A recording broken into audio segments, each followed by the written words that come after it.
We should be live. Hello everyone.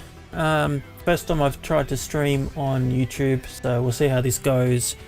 Streaming at 4K, we'll see if my bandwidth can keep up with this. And we're just going to do a bit of messing around here to see how we go. A bit of work in FreeCAD. I've been in the process of designing a camera, like a grip with batteries and stuff, and I need to make some changes. You see, I've where did I put it? Somewhere here I've got a little bag with a another device from AliExpress, but I'll show the design anyway, and then we'll see if we can find that and adjust for it. So let's open this up. Should be able to see if we go there. There we go. So this is what I've been designing on and off. I actually have a first version already built. The actually assembly is in multiple parts. This is like 40-50 hours of development work to get this to this point. So if we turn all this off, you'll see we've actually got the bottom assembly. This is where you put like 18650 cells into the battery.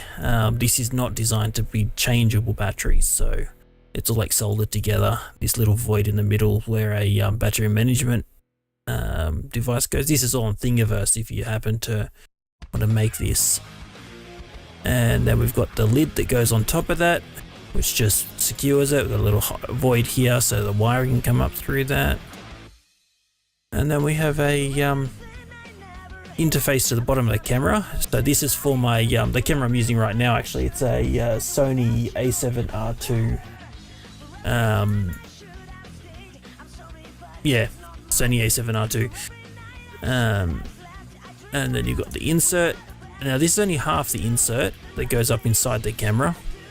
The reason being, like if you have a look here, I've actually got half of it here. This is the back half. I can't show you the rest at the moment because it's actually in the camera already. But we're designing the other half of this, and it's like a AliExpress, what do you call it?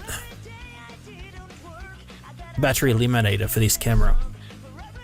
And for streaming and stuff, we want to ensure the battery doesn't go flat while we're streaming, and so it's actually got on this a few extra features, like over here. Go back to the stream feed. You'll see we've got a couple of holes. These are for barrel jacks. So we have a output here, which actually connects up to a live monitor, so I can actually see on the camera. I can look at it and see myself, basically see I'm in shot, and it's powered out here. But this also is a input jack, so you can plug into a power supply and not only charge the pack up, but also feed power into the camera and still be a battery eliminator.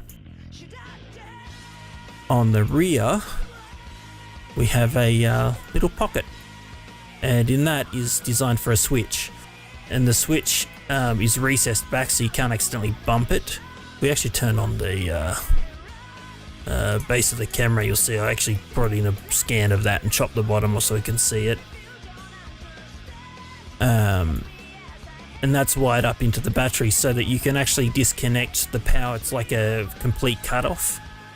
So if you're like traveling and want to stick this in a bag or something, and you might not use it for a few days or even a week, you might be camping or something, you don't have access to a power source, you can flick this off without having to disconnect the whole grip to stop the battery from basically draining over time, because the Sony batteries, Sony cameras just go into a deep sleep. They don't actually turn off when they're turned off on the switch. Can a shutter button even a time-lapse timer shutter be implemented? Actually, yes. That's a good question. I'd love to be able to do that. If we have a look at the hold on, do this on a Sony A7 grip. The official A7 grip actually has an extra row of pins here on the battery. You can see on the side Is there a better picture of that? Maybe not. Should see here, there's these extra array and they're in the battery compartment. There's no documentation on the pinout or the protocol that it speaks, so it's unknown whether or not that's actually interfaceable in an easy way. There are third-party grips that have sort of reverse engineered this and brought out the shutter button and so on. I don't know how yet though. I'm very tempted to go and buy one of the knockoffs and put it on a scope and try and reverse engineer it. But I've first got to figure out how to mate up with the connections inside the camera in a secure and safe way and not risk damaging my camera while I'm sort of probing it. So that's a task for another day, but I'd love to get a shutter release on this. As far as time-lapse goes, this camera, you don't need to do that with, at least on the A7R2. The camera is actually running Android, if you're not aware of that. And they've been hacked, they've been reverse engineered, and you can install some third-party software to enable time-lapse features on the camera already. I'm trying to think what it's called. Open Tweak, I think it is. What was it called? Open Memories. Memories Tweak. So if you got this camera, you can use this, and it does several things, like especially remove the 30-minute recording limit.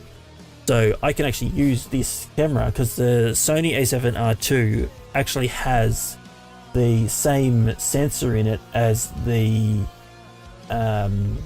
professional Sony $100,000, whatever it is, their high-end film cameras. It's the identical sensor with the front sensing elements and so on.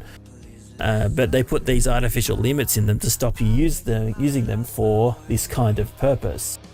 I think on the later models now they don't anymore, but they did. So it's actually a really cheap way to get it. Hold on, I think I've just, sorry, having a look at my other screen. YouTube's complaining about my resolution I'm streaming at.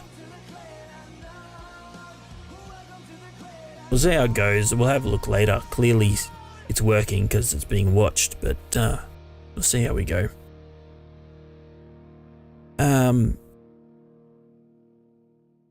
Yeah, exactly. The Canon have that same limit too. And yes, the Sony camera is running Android. Once you hack it, you can actually install APKs into it and stuff too.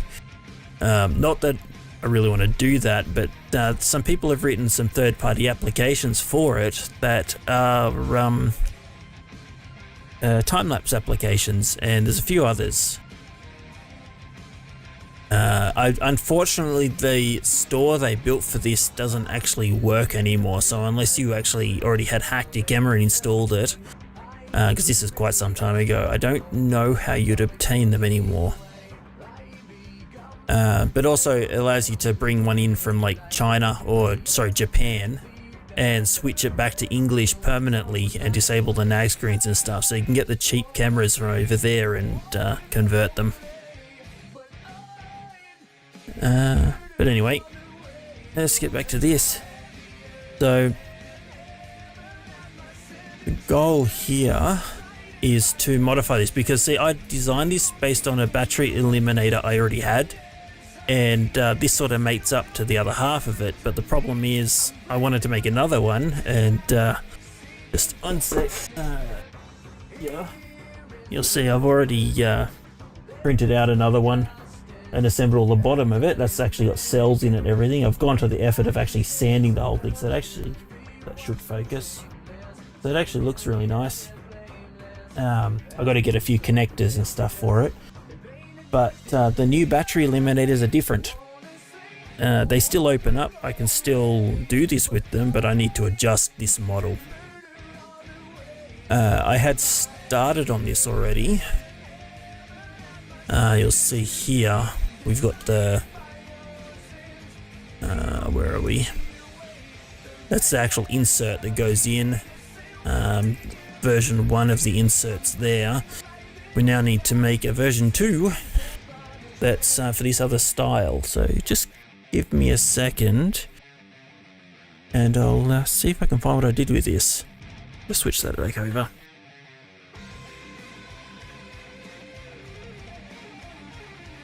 Here we go. Ah.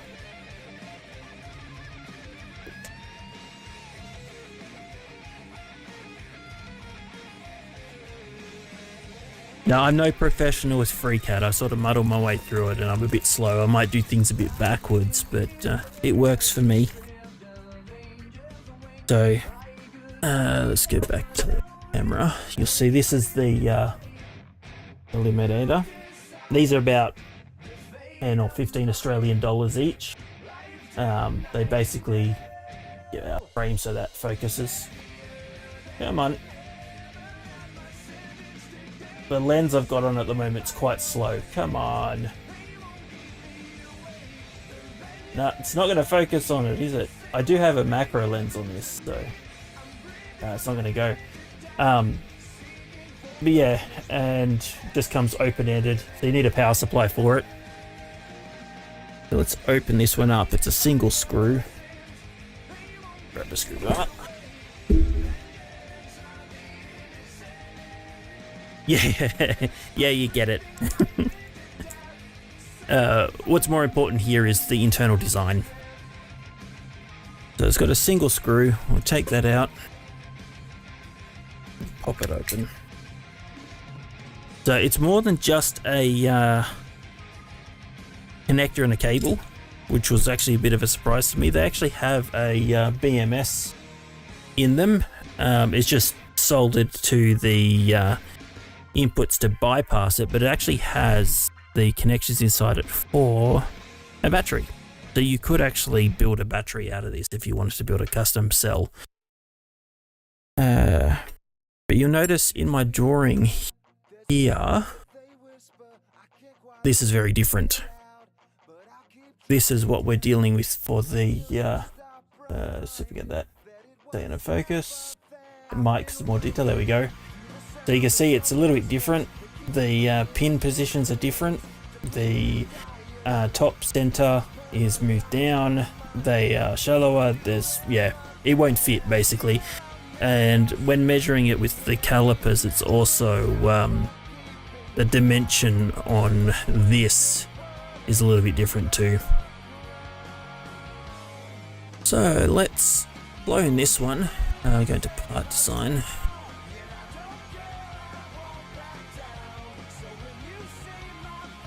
And we'll clone this.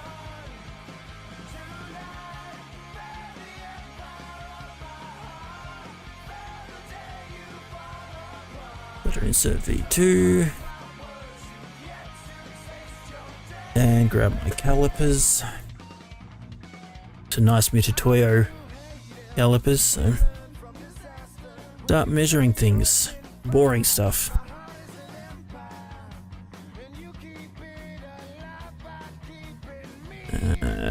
Where we want. I basically want to know how much I need to chop off this thing. Off this side of the drawing. So based on this, there's actually some pins on the top of this too we have to allow for. It's about 7.4 mil. There is a little step on the edge too for a shadow edge. Whatever they call that. So what I'll do is just grab some external references. Make sure work on the right part, which we are.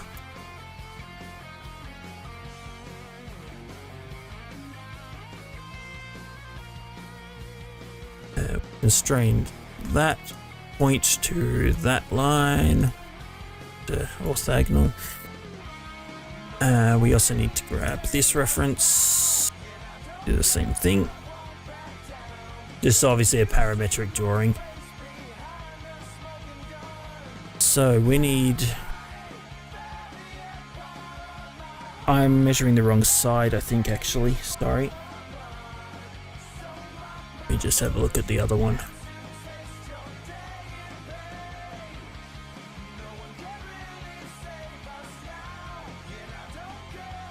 No, I'm not. I was measuring the right side. Okay.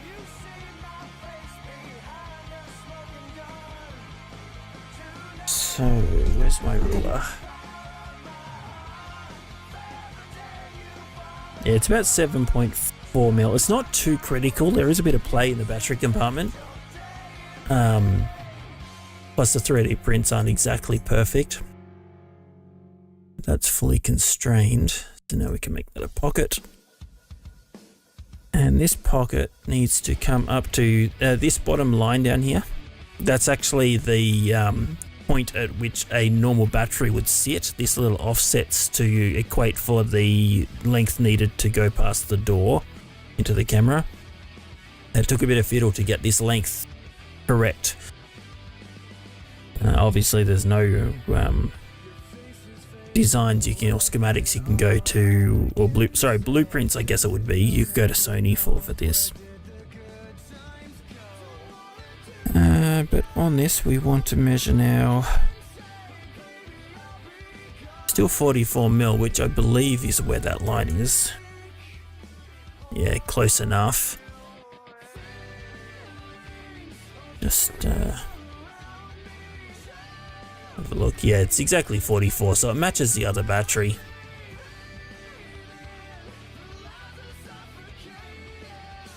So now I just got to hollow that out to make it fit.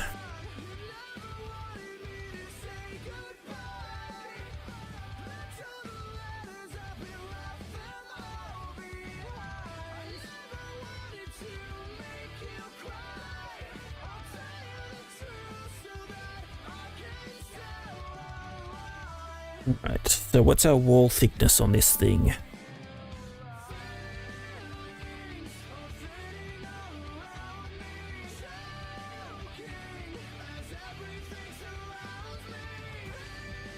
It's about 1.38.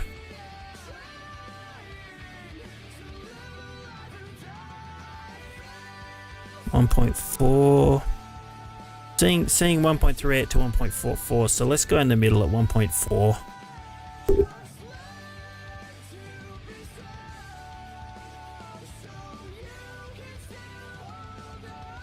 Is the top edge the same? Yeah.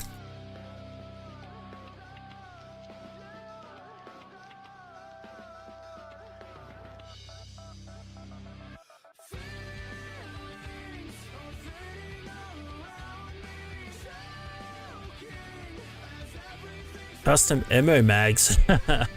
It's a camera, mate. Have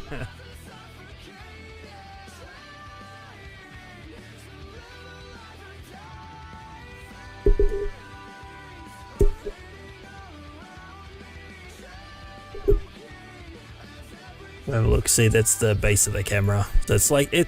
If you've ever used a power drill, you'll know that they sort of have this nice interlock goes up inside the drill, especially the old like FreeCAD battery drills and stuff. And this is sort of what this is, but for my camera instead. So this is going to be how deep. We can't go too deep because we have this curve on here, and this pocket won't follow the curve. We'll end up cutting through the shape. So you can see we can get like up to what, 9.5 mil in. So what is that on here? What do we actually need?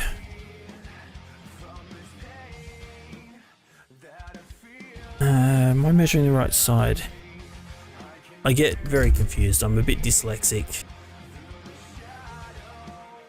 Because we're trying to make this half. We basically want to model in this, if it'll focus. There we go. So I need to start measuring that side, so I'll put this side away so I stop confusing myself.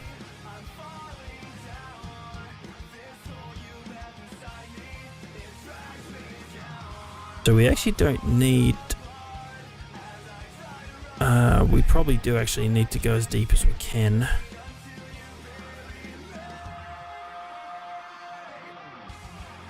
It's about 9.5 mil.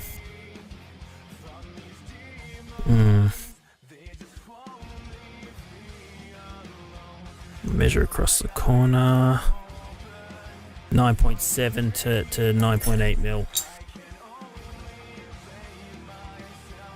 Open dyslexic font. Yeah, I've had a look at it. I haven't actually tried it. I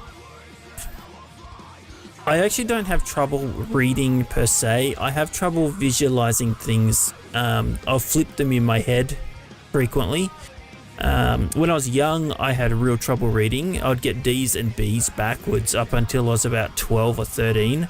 And it was a real setback trying to get past that. But no, I haven't actually had a reason to try that. The font I actually use, let me just let me run something over here. That's the font I use. I've enlarged it though for the stream if I'm doing anything in the terminal, but that's the font I actually use for yeah, general day to day. I actually really like the old blocky DOS fonts. Get back here. Wrong one, that one. I'm sorry, mate, I can't read Russian.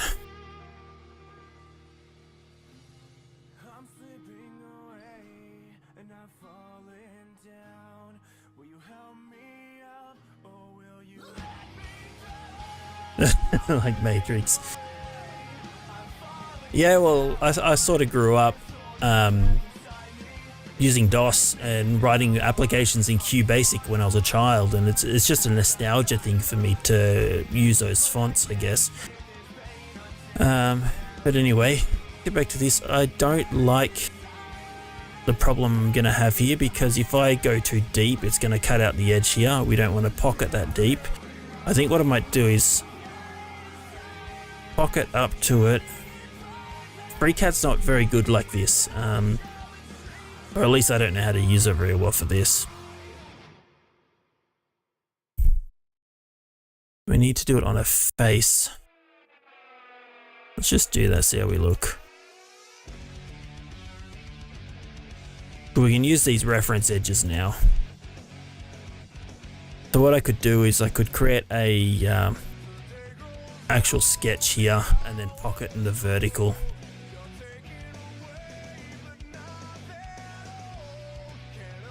So all we need is that edge and that edge.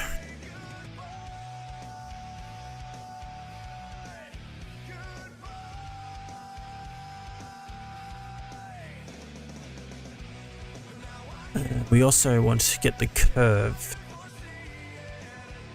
So let's pick up this edge and this edge.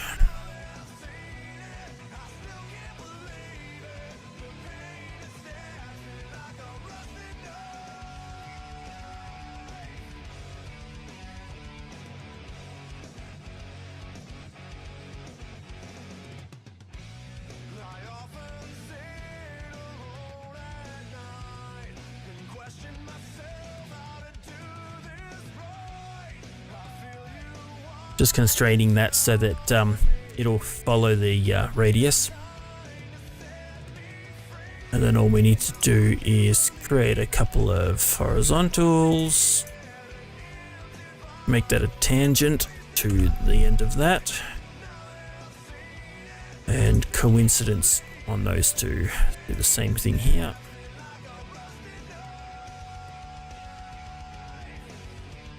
Alright, now we just give it a single line.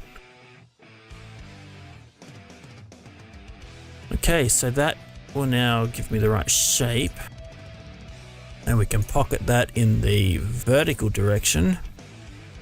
We'll go, oops, up to face and tell it we want to pocket up to this face.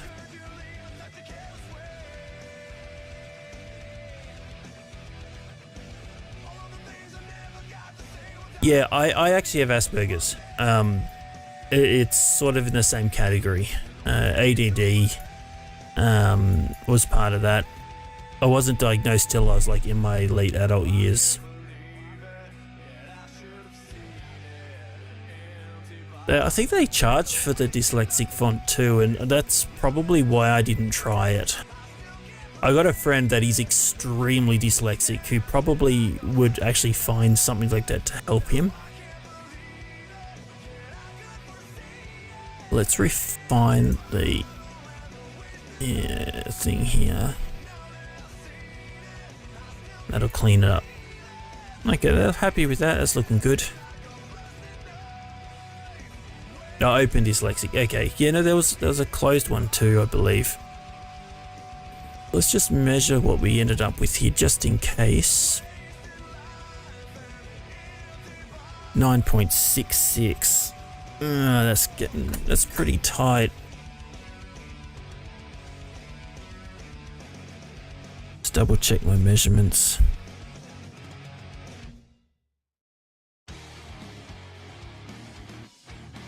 .68, 9.69. It's so close. It probably would be okay because of the tolerances of the printer are fairly bad.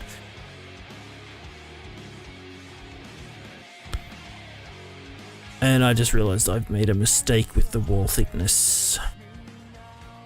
So I measured the wrong side. This is 2 mil. I should clear our measurements. That's this guy.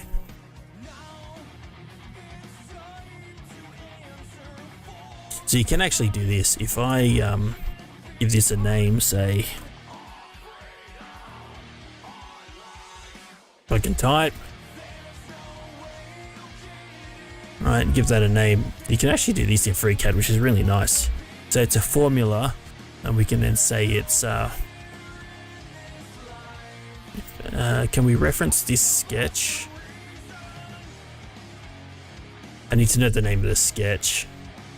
I don't know what it was. I should name them. Sketch 89. So you can do like sketch 89. The dot. I can't remember how. There's a way to basically reference another measurement on the existing sketch. It's actually pretty handy. You can reference some cross sketches too, but whatever.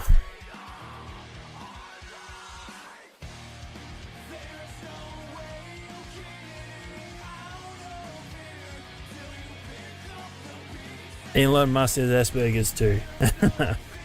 Yeah, lots of people in this field has Asperger's. Like the last few jobs I've had, they're basically like, if you don't have Asperger's, you probably won't fit in because most of our office have Asperger's.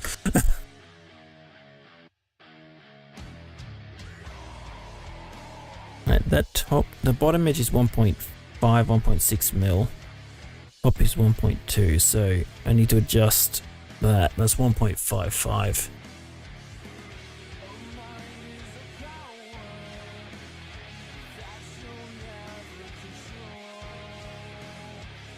Alright, unfortunately that will have, because we have tangents here, that will have decreased the depth of this void.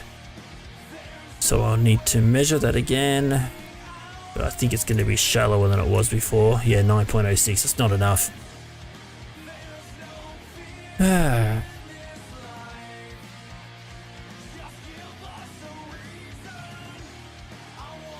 we need at least 0.5 mil more in that. Oops, don't do that.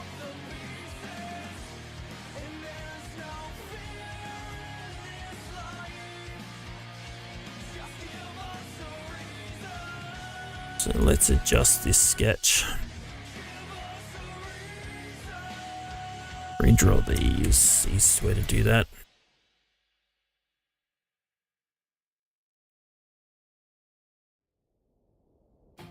Over here.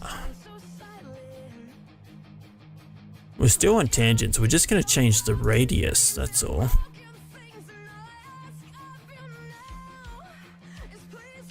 Before I had it constrained to the same radius as this fellow.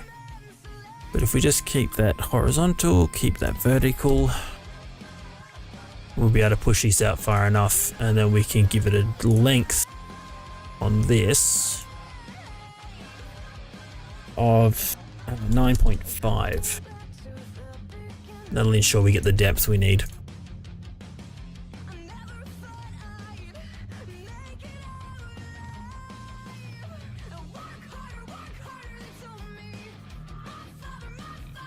There we go.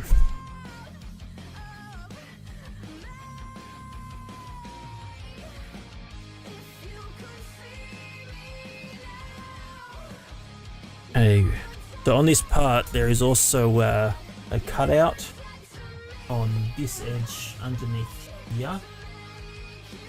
Focus. There we go. You see that there's actually a cutout on that edge there, so we need to take that into account too.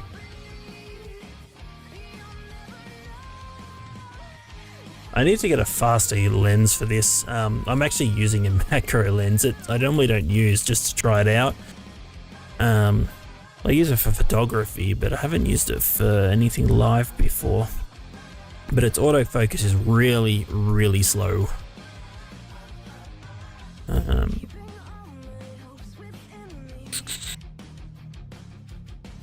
Actually, do we need to cut that out? Where's the other half?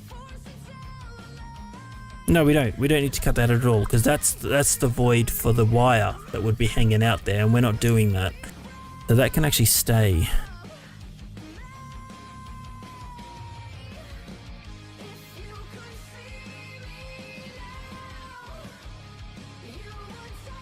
Yep. Okay, but we do need to put some little holes in the corners for these pins. To be honest, I'll probably cut them off, but you know, for completeness, let's do that.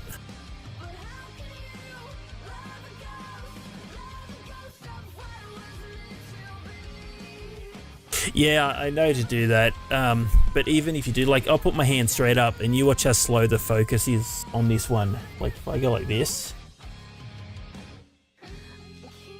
it's very slow. It's got a, I think it knows it's got a macro lens on there, so it's treating it like I'm trying to do macro photography.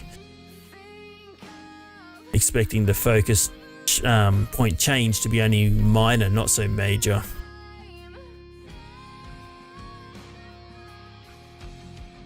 Doesn't help that this thing is like all black as well. It's got no real defining features for it to focus on.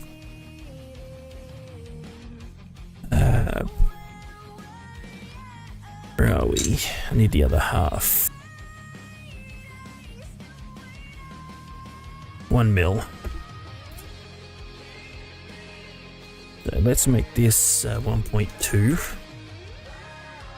Because it doesn't matter too much that this is here.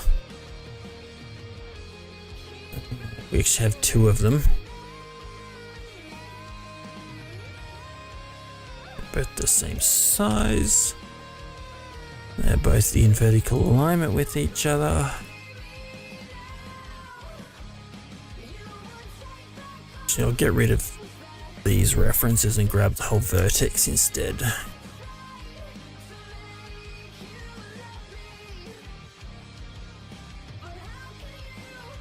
What I want to do is make a symmetry point on those. And then another one here. Make this horizontal, aligned. And then I can make a symmetry on these guys. Like that. So now we can make sure they're both centered in relation to the edge here.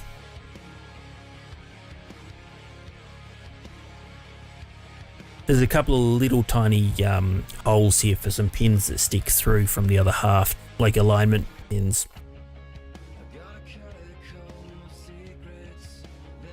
And it's about, just figuring out how far from the edge. It's 2 mil from here to here. Split the difference because we're using 1.2. So that means that would be 1 mil. And in this direction, what would it be?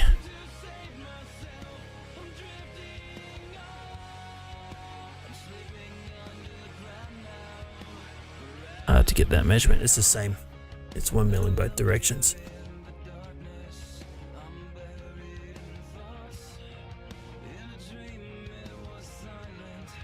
Hold on, that doesn't look right. Oh, yes, it does. Okay, no, that's good.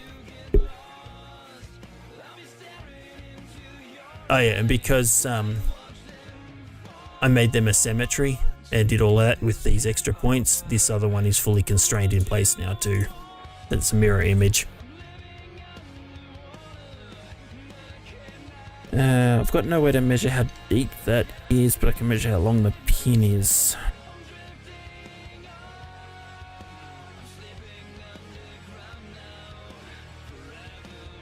.67, so let's just make it 2.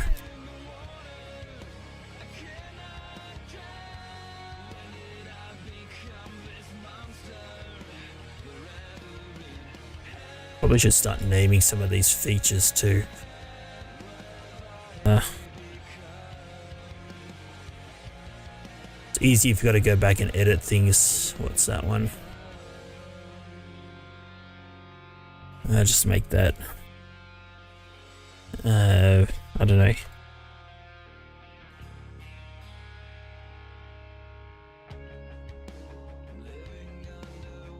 And this is the split.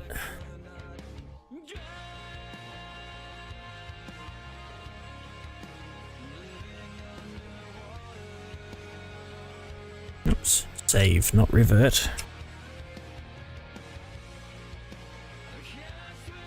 Now this has another feature for alignment, which is a little tiny ridge that runs around its perimeter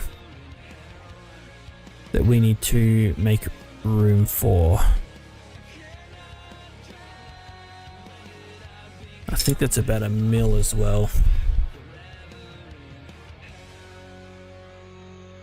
No, it's 0.7. 0.6, 0.7. I'd say 0.7. Getting pretty fine for printing to do that. What I might do instead,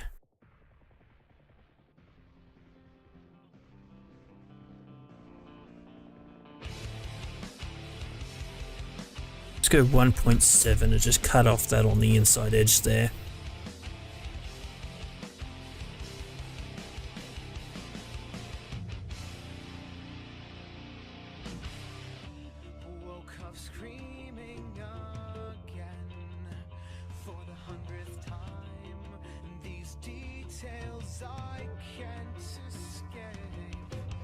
Oops, don't do that.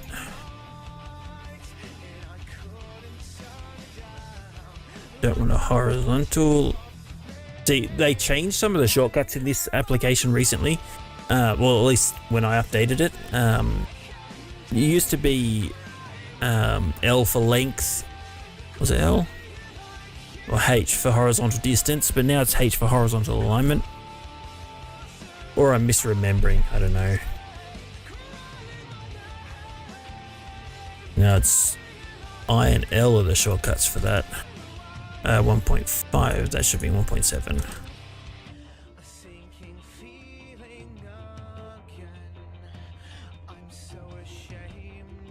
Did it again.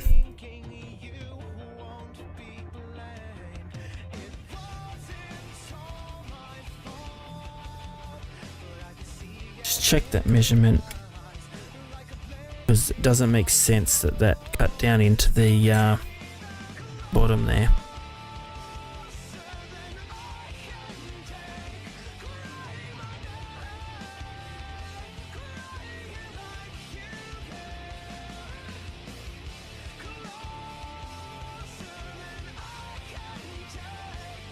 Yeah, it's more like 1.6, but we'll keep 1.7.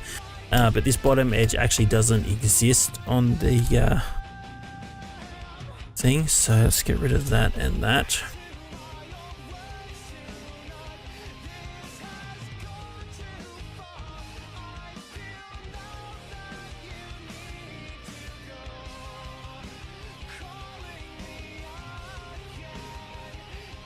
Do it like that.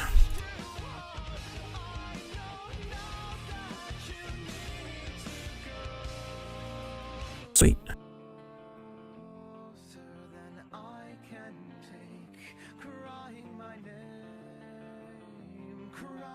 And this feature, it actually doesn't go across those pinholes, but it doesn't really matter because it's such a shallow feature.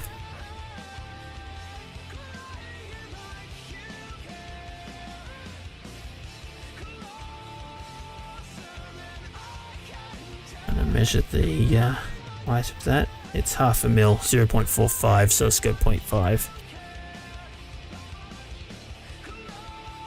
There you go. Like, it's not critical, this meshes super well. There is a screw that runs through it to hold and pin it all together, and it becomes stabilized by the rest of the camera, like the rest of this insert when it's all put together.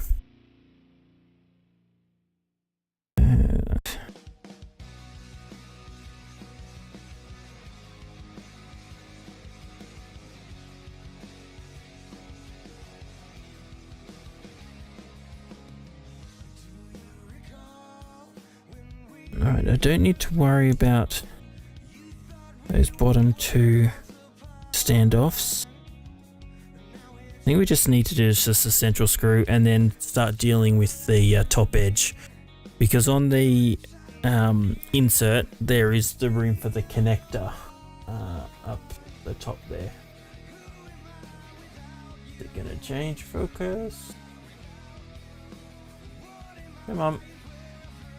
You definitely can focus on that. There we go. That feature there on the top, we've got to cut that out. And it's got a couple of little lips on the edge to support the connector so that when it's pushed into the camera, it's not stressing the solder joints. Not sure if you can hear me too well when I lean across like that, but just in case. Yeah, that needs to be done correctly, because the top of the actual circuit board, that connector needs stress relief. If we don't put that on there, it'll be relying on the solder itself to hold it. So I'll show the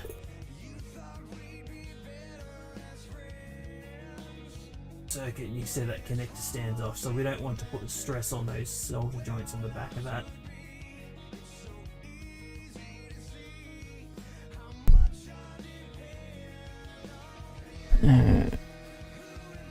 Alright, let's see if we can locate that center screw first.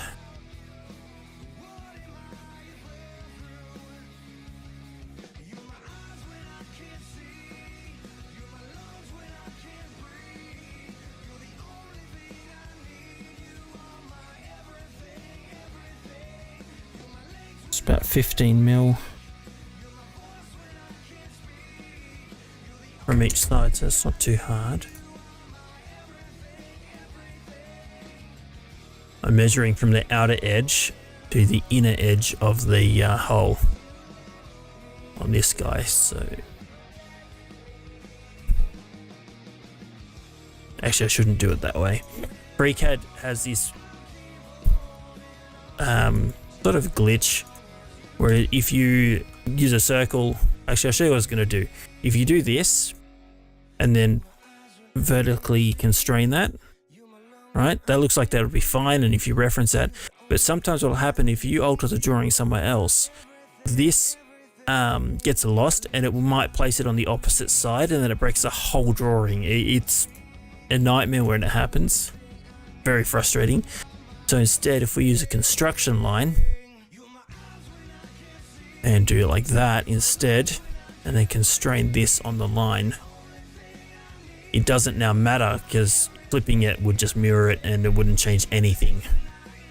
So now I have this edge I can use as a reference to here, and that's 15, and same to this side, and that'll give us our radius, which is 1.9. Actually no, it's, yeah, no, that's right, 1.9. So to make this a bit nicer, because I hate having these kind of constraints and using an edge of the circle, now we know its actual location.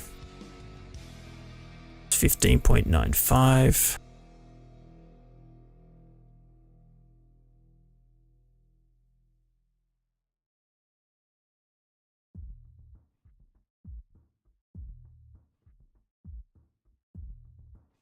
And we can get rid of that construction line. Alright, now we just got to find its position in that direction.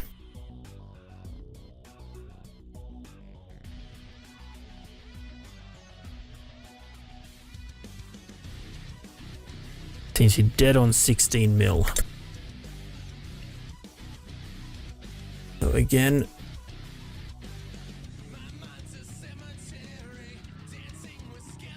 I could leave these construction lines here, but yeah. Wrong point. Needs to be from here to here. I think I said 16, didn't I? Yes.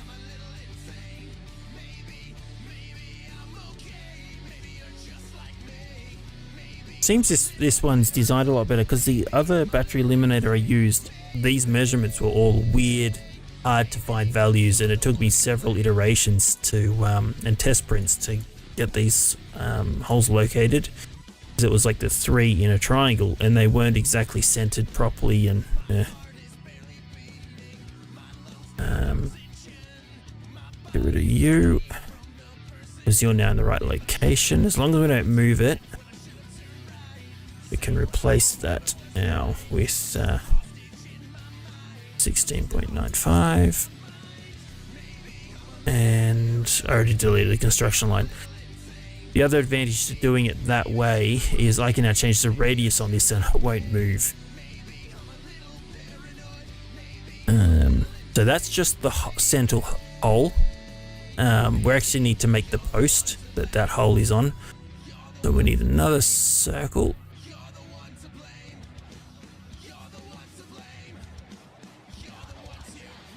And the radius of the original one is 4.5, but that's too small for 3D printing. What will happen is if you try and drive a screw into that, it'll actually break off the base if you just make a post that small. So I'm going to make it probably, I don't know, we've got space in here, so we can probably make it even 10 mil. Like that. Cut that out.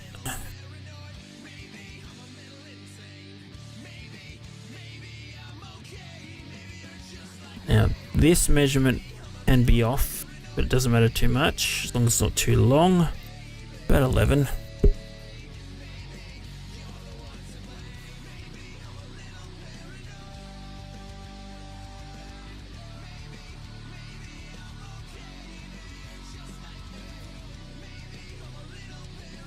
Alright, there's another feature in the top we need to take into account. See if we can show it on camera. You'll see that there's a come on. You'll see there's a right, you see it. There's like a pocket around that top edge. That's where the circuit board sits. You need to cut that little pocket out in there so that when the circuit board goes back in, it's got somewhere to rest. At the moment it's too small, so we need to make a bit of space in there. Let's name this. This is the mount. A sketch on that surface. And the reference points are here and here.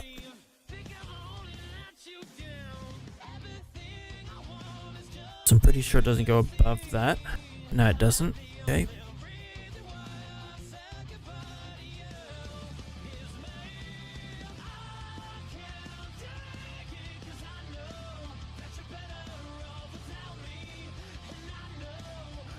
And that's going to be probably 1.6 because that'll be the width of the circuit board.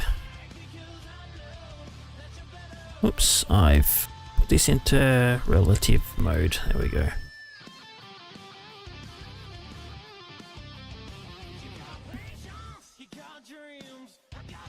It actually comes all the way down to 0.2.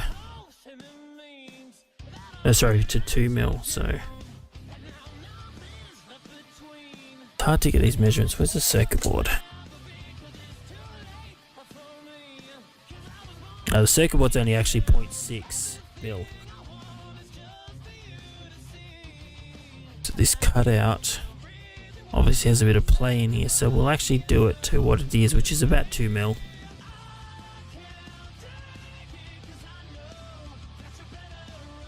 I've done that wrong. This shouldn't be constrained on here, it needs to be a little bit longer.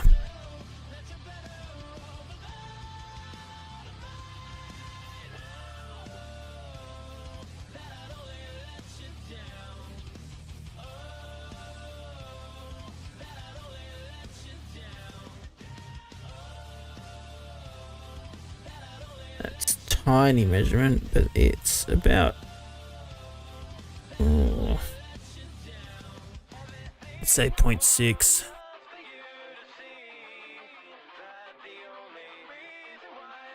Let's do the same here.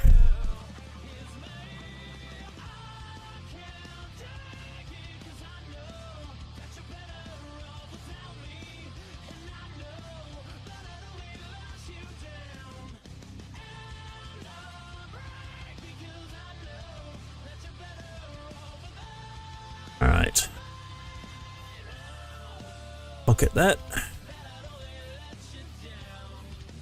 And I don't think it went too deep. We can probably just tell it to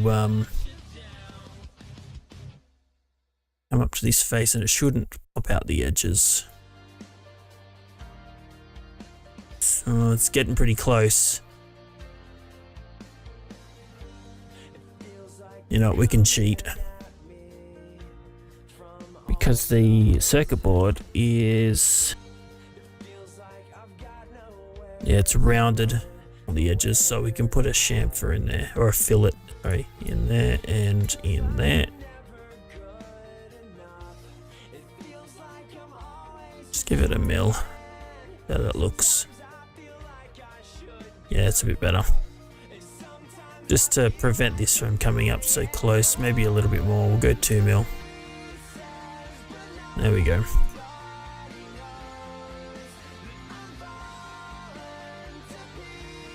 Actually, I just realized that's another mistake. It doesn't go up to that face, it actually goes a little bit deeper than that face. It's definitely going to pop through. That fillet's no good.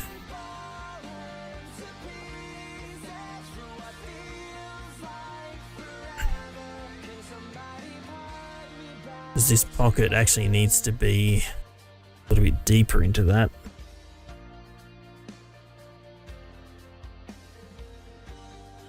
It's just only possible to measure that with the tools I have.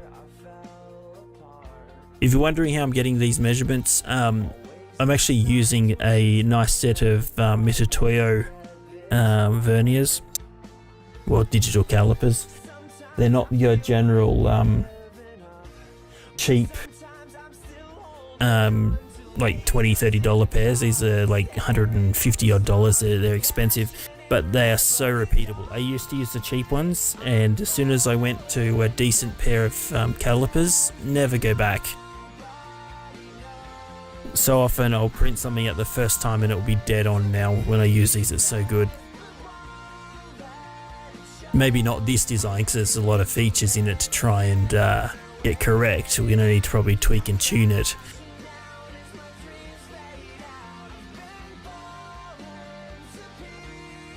I think that's 0.6. It looks like the rest of it. We'll try 0.6 if it's so it doesn't pop through, which it did. See that? That's what I was afraid of.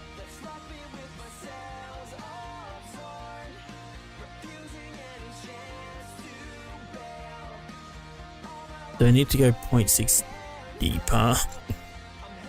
Easiest way probably is to create a sketch on this surface.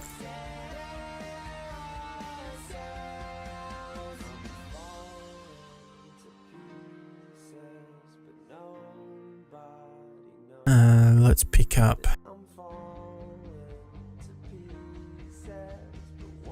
that edge and oops, I don't want the vertex, I want the point.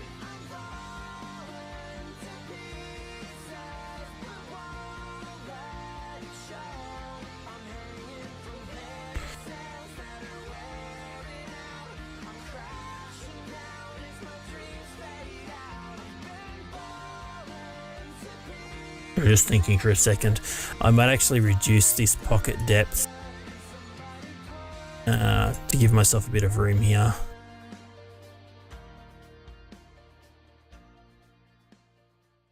So now we can make it actually follow it around. I might go back 1 more mil.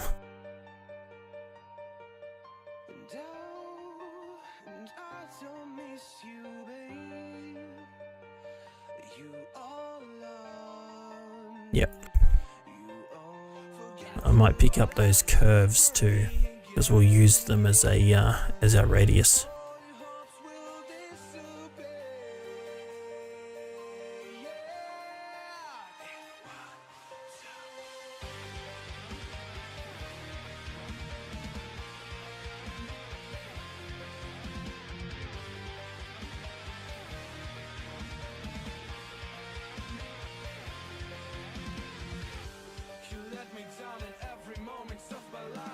We are going to need to extend that. The reason why I'm not connecting these directly is you'll see there it's putting a coincidence mark on there, but I want these to be tangential to the arc, and you actually have to select the 2 points and hit T to do that for tangent. I actually don't think you can do it off the shortcuts here. It was actually a tip I was given from someone else a while back. I think might have even been another YouTube video or something. It wasn't even exactly a tip. It was just like I noticed them doing it. It's like that would be really handy actually. I need to make these vertical. Why didn't that go? We've broken the constraints. What's wrong here? I want that to be horizontally. No.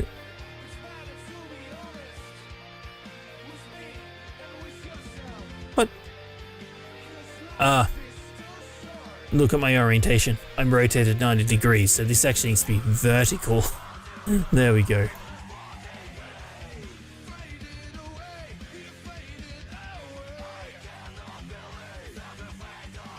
So pocket that in reverse. Up to first. Could do it. Yep.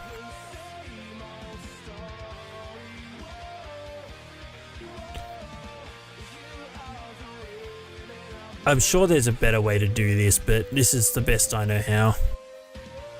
My whole approach is probably flawed. So what was that pad? Hold on, let's name some things. It's not a pad, it's a pocket. I know that's the... what? I've misnamed things. This is not the screw mount, this is the...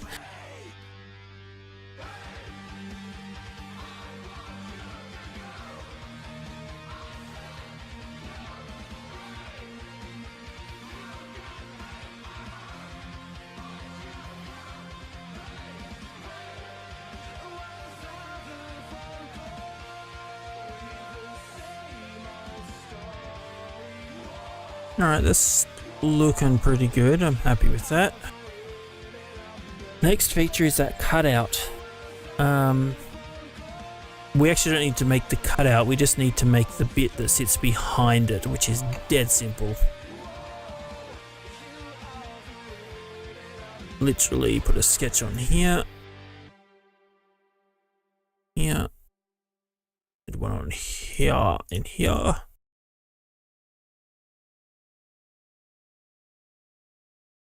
And just make sure I'm doing this the right way around.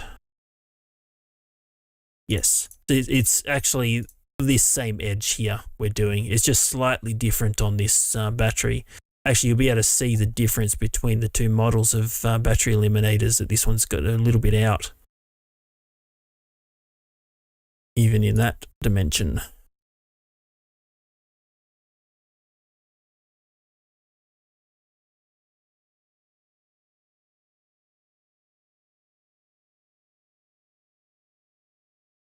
So this one would be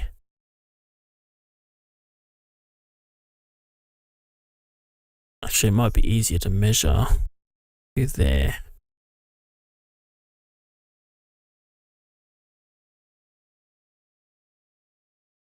And I call that 15.8.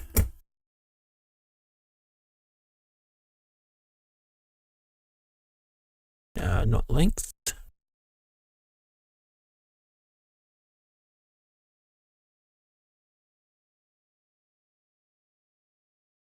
Then we'll do this fellow.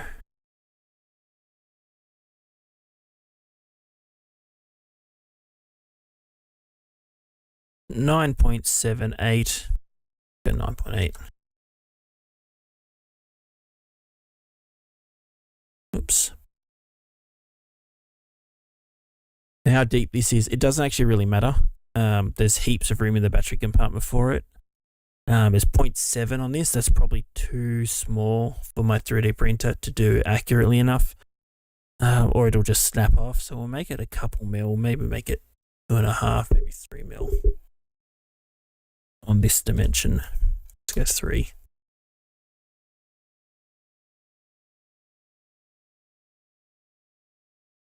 Come on. Hold on. See how that took forever? And the last few actions I noticed actually took forever, and then it did something weird there. I hate this about FreeCAD.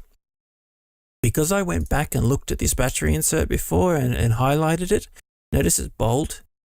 I'm now actually working on this model, even though I'm down here.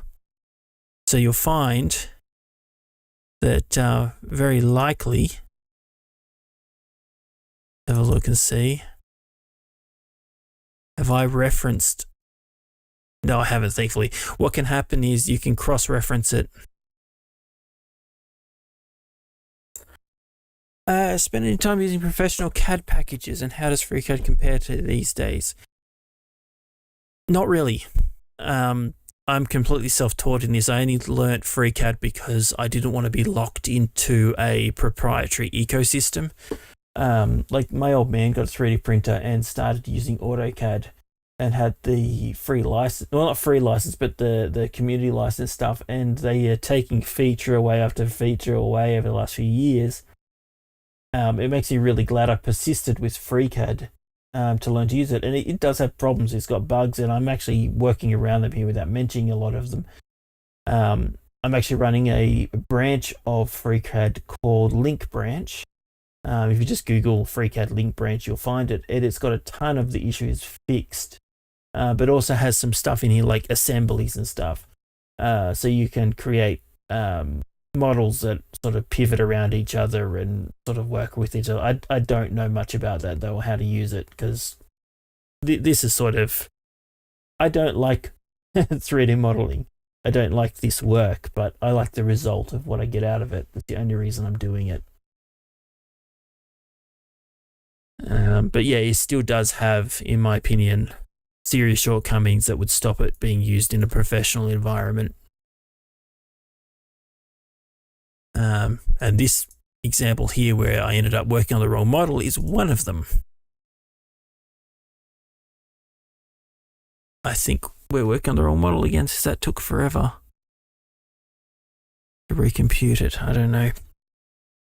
We'll do it and see what it does. How tall is this feature? 1 mil. It's actually 0.92, but we'll do 1.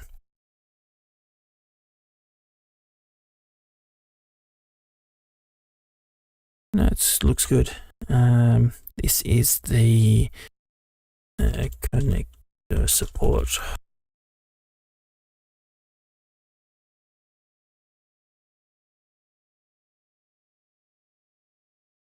Yeah, pretty happy with that. So this is actually designed, you might notice there's a flat edge here. It's on the other one too. It's actually designed to print in this orientation for an FDM printer. So this is going to be an overhang, and this will not print. or it might, but you'd be lucky. Solution that's very simple. We'll just, I could use, this is a shortcoming of FreeCAD.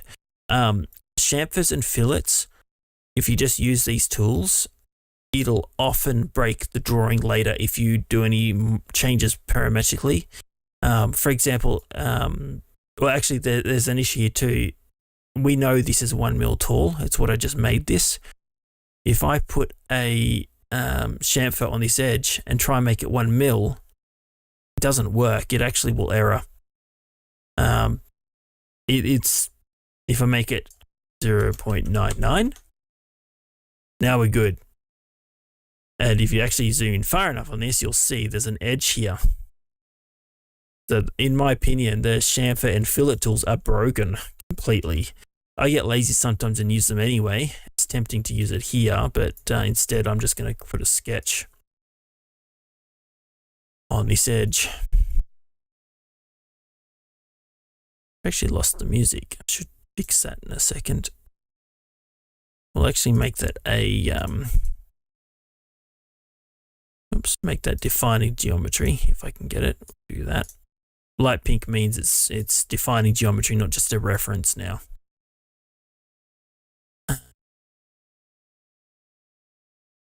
Yeah, that's all we need. We're just going to draw a triangle.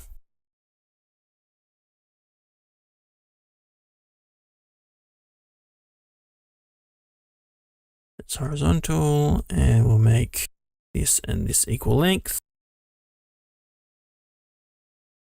No, pad that. Hello.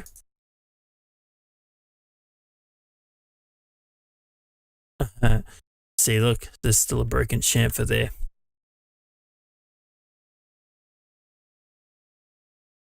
Let's pad that.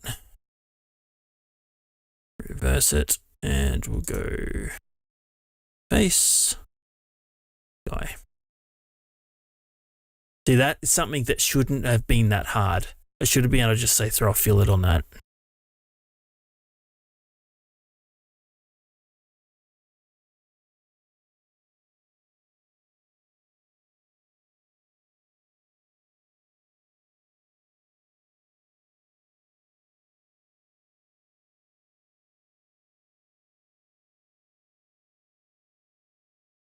Okay.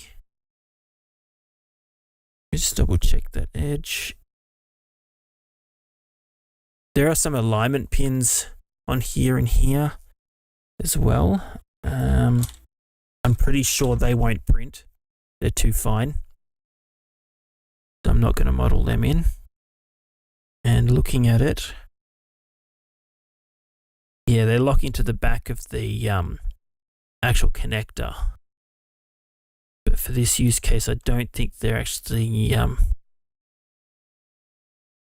going to be of much help. So the resolution of the printer, there's sort of no point. If you're using a resin printer, you'd probably get that kind of resolution. I've never used one, that said, but yeah.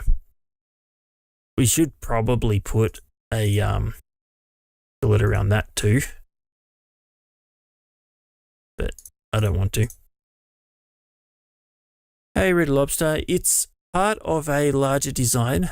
I'll rehash. I think there might be a few here that haven't, that need to catch up on what this is. I have a Sony a7R II camera. This is a custom grip for it that also contains 18650 batteries. Basically extending the runtime, because the standard battery for this camera is about I think it's 1080 milliamp hour, or 1000 milliamp hours. It's around there depending on what brand you get. They'll claim higher. They can claim up to like 1500 or 1800 off brand ones, but I doubt it because the chemistry hasn't improved that much in small form factor batteries like that since it was released. But with this setup, you can get up to, if you use the 3.5 amp hour cells, this will give you about the equivalent of 7 times ish the runtime off the battery. Plus something handy to hold on to and a bit of room around this edge for your pinky finger, because this camera body is actually too short for my hands. I have larger hands and I end up holding it and the pinky's got nowhere to go and it feels insecure to hold it. And we also have here a output, DC output, so you can plug in accessories. In my case, that's to plug in my camera monitor, which sits up on the cold shoe. And this here is a charging jack or a battery eliminator jack, so I can plug it into a power supply. I'm actually have one of these already in the camera now, and we're using it. But I went to make a second one. I was showing before. I actually have most of it here, and I ordered more of the battery eliminator inserts because this is a pre-made insert off AliExpress. If I get the right parts.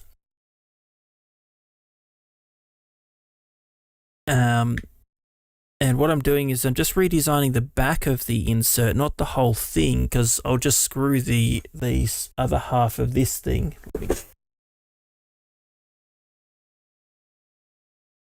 This is just half of the insert, and that's what we're designing here. So design this half, and then the other half, we just reassemble back onto it, cut the wires and screw it on, and we're done. You can see there's version 1 or the other style that I have.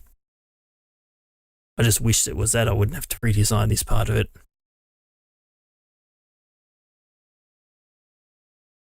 Yeah. So what we're up to, I was just double checking the shape of that.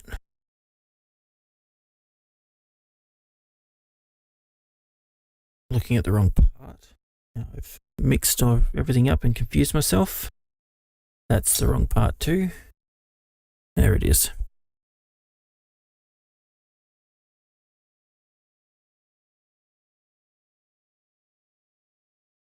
I think that's it. I think that's good to go. We just need to make the holes and stuff in order to mount it onto the base and for the cabling to come through. If you are interested in the design, it is on Thingiverse. I am publishing this for free. We go over here. I'll put the link in chat. So that's the first prototype, this blue one. The design's changed somewhat. You can see here that the walls were too thin and the batteries were poking out. Oh, that annoyed me. There's the other style of battery eliminator, and its internals and the BMS and the basic wiring that's expected to be assembled, etc. And your list of components needed for it. So now it's just a matter of, yeah, like I said, making the other style of insert.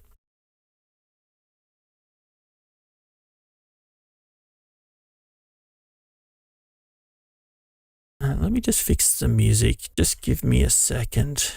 Oops. I don't want help. I'm pressing the wrong button. I'm just going to switch to that for a sec because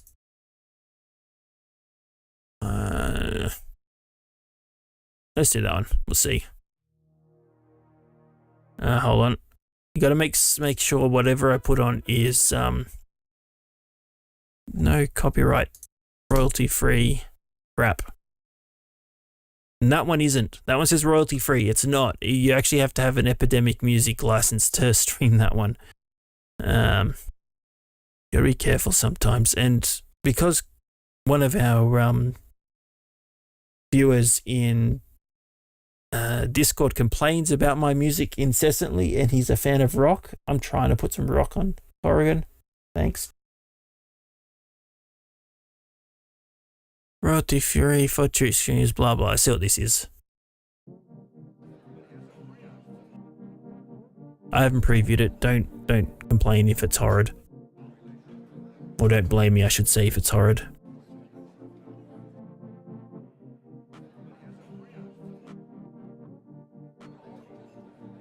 Alright, so we need to punch a hole through for the wire. It doesn't really matter on its dimensions. I suppose we could match it to the other one. I actually put a cutout. I think I based that on the design of the other one, but it doesn't really matter. It's just got to be centered. What I might do though is bind to that so we can reference its holes and stuff, and then I have to figure all that out. So let's hide that, put that at the top for now. Get a sketch on new and then re-show the bound object. And now we can reference the other part for all these holes. And for all of these edges too. Just gonna have to draw. Oh, do we have to even draw it? Yeah, we do.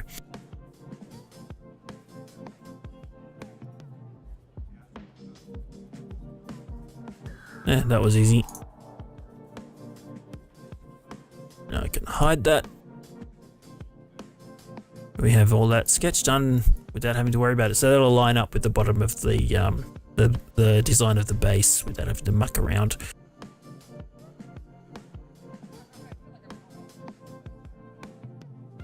Done.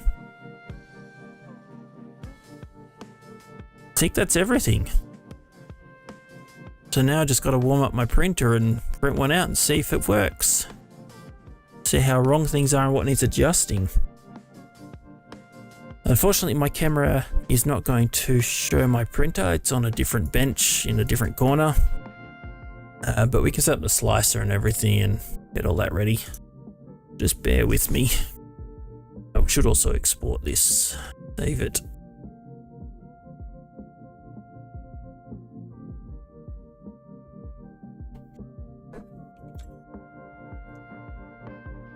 Now we can close that. Let's run process slicer.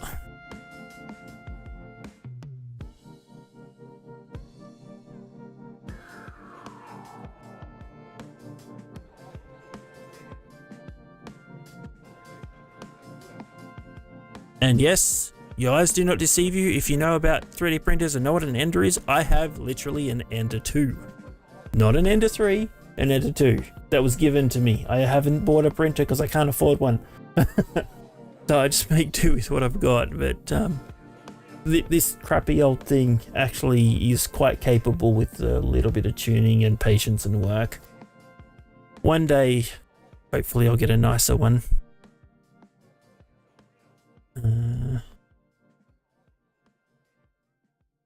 I think that's right. My default print, 10 infinite infill is all I really need for this.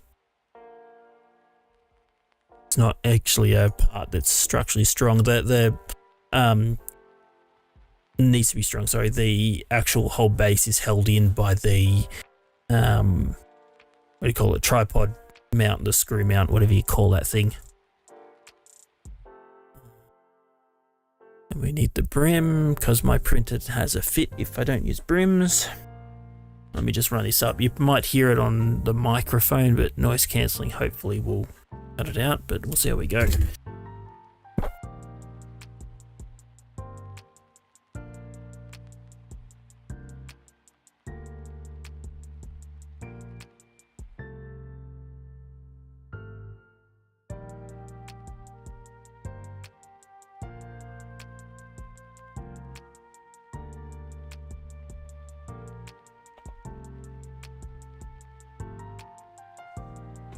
Alright, that's preheating.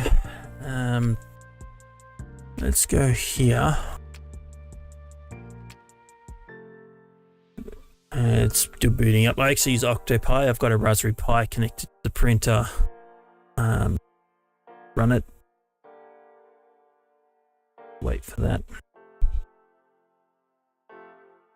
It's still booting up. I've already told the printer to warm up though. Have I considered monetizing LG at all?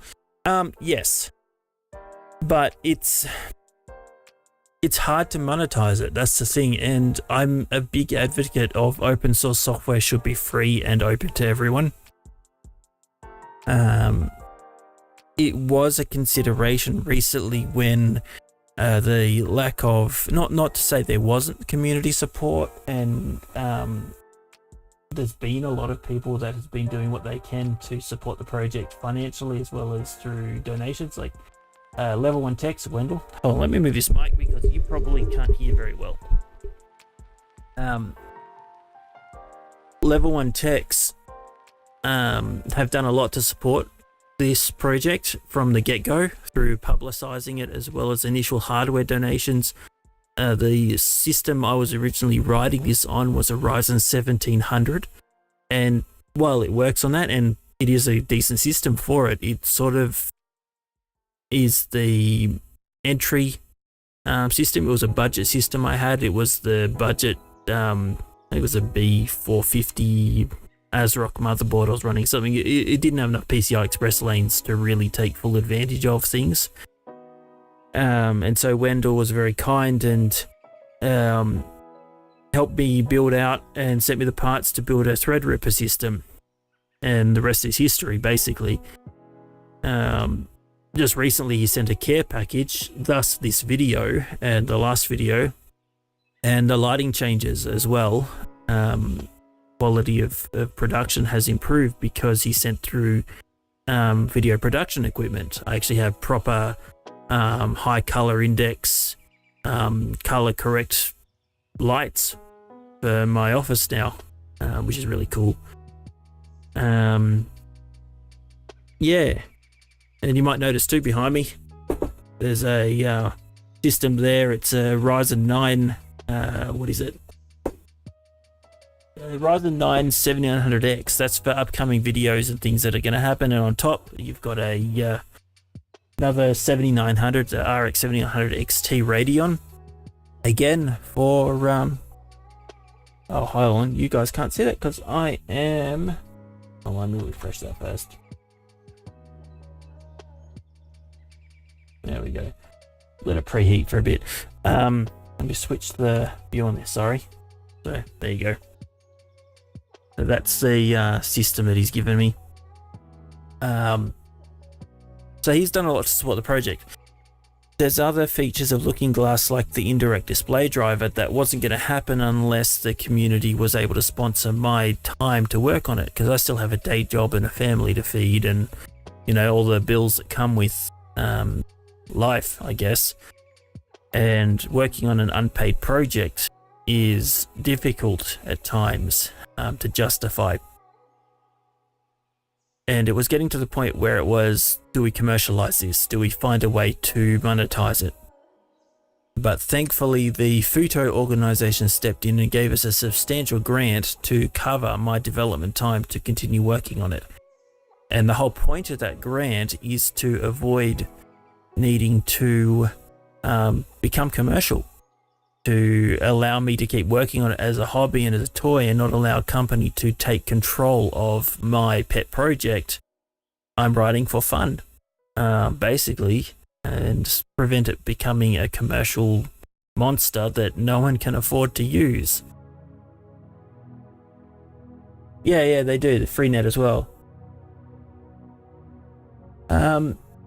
Preferred support, GitHub sponsor or Patreon? GitHub actually has less fees. Personally, I don't mind it. It changes how much I receive at the end of the day, but in both cases, I actually get the funds in the same way.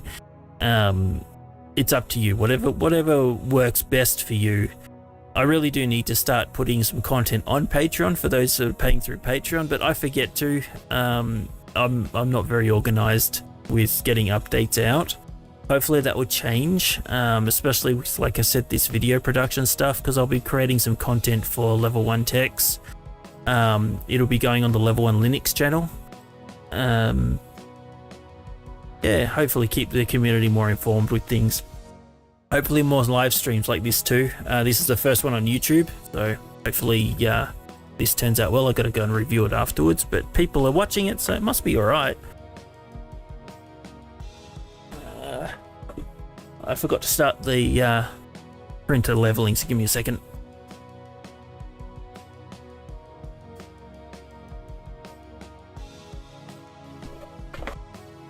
There we go.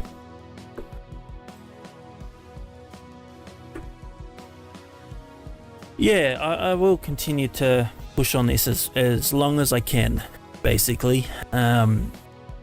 We teased out pretty much every low-hanging fruit there is when it comes to extracting performance out of the Windows Capture API, because that's the slowest point in the whole system, is getting the data from Windows into the shared memory buffer.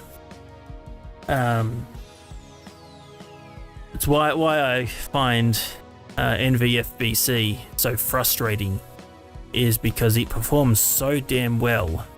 It's got a few bugs. We try our best to work around and whatever, but NVIDIA do everything they can to make it in my interest to not help people or show people or admit to people that it works on consumer hardware. So if you're using Looking Glass and have an NVIDIA GPU and want to use NVFBC but don't have a Quadro, just know it can work. It's not hard to enable it. Do a little bit of research. You don't need to use a patch driver. You don't need to turn on test driver signing. We have made it possible to do it without recompiling Looking Glass, but we can't tell you how. But others in the community, if you reach out, can help you find the information you need to make it work. And I personally recommend enabling it if you can, because the performance is quite stark. This level takes a while. Like I said, this printer is pretty ancient. I'll see if I find a picture of it. Put it over here.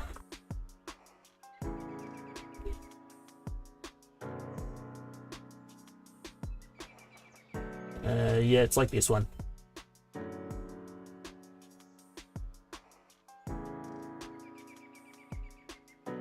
This thing. It's not a very nice printer. Its print volume is only 150 mil square. Vertical obviously is like 200 or 300 mil, I can't remember. I've replaced the hot end. It's actually got a B6 Volcano hot end on it, and the controller in it I've replaced with an Ender 3 something Pro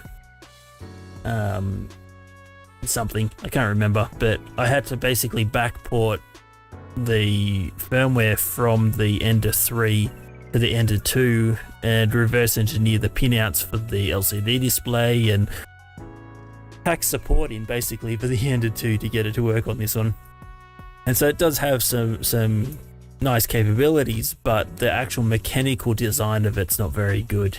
It loses calibration all the time. I basically have to level after every print.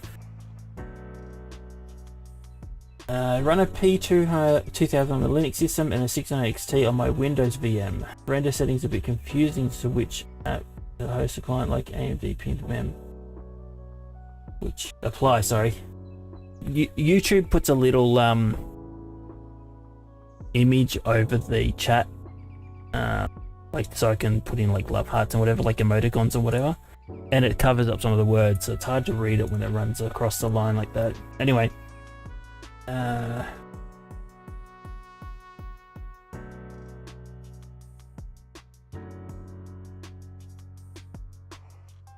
Linux systems. I don't understand the problem, sorry, because once the GPU is in the guest, the host system shouldn't see it. It shouldn't appear at all as a GPU available for rendering. It should disappear. So I'm not quite sure what you're trying to say there, sorry. Need to monetize your work. Can't put a simple thinking in your pocket. Yeah, well, like the Looking Glass website, there is a donations page on there. I do have Patreon, Ko-fi, what do you call it? GitHub sponsors, except Bitcoin, Ethereum, and people do donate. People do contribute to the work and show appreciation for it. So But that's not why I do it. I do it because I like cool tech. I find it interesting and fun, and I like to stick it to companies when they lock these features down for corporate-only usage. An example of that is NVFPC, and that's why I've worked quite hard to make it supported in Looking Glass as well as it is.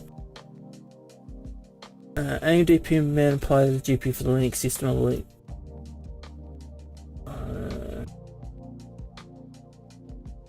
Render settings.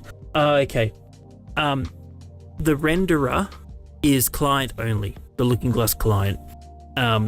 It's the GPU that is going to render the captured output onto. Really, you should only ever be using EGL. If you're talking about the Looking Glass settings, that is. There are no settings that go in the client config that go on the if you're using if you're not using VM to VM, if you're using the host system, like host to VM, it'll be on the host, and there are no settings in there whatsoever that apply to the host application running inside the guest. Yeah. The renderer in Looking Glass is we allow you to select between EGL and OpenGL simply because of legacy reasons, or if there's a bug in say Mesa in the latest AMD GPU drivers for a card that yet to be released or has just been released that's preventing EGL working, you can fall back to the legacy OpenGL, which should work because it's like a very basic, super common, available everywhere API, like it's the old OpenGL API basically.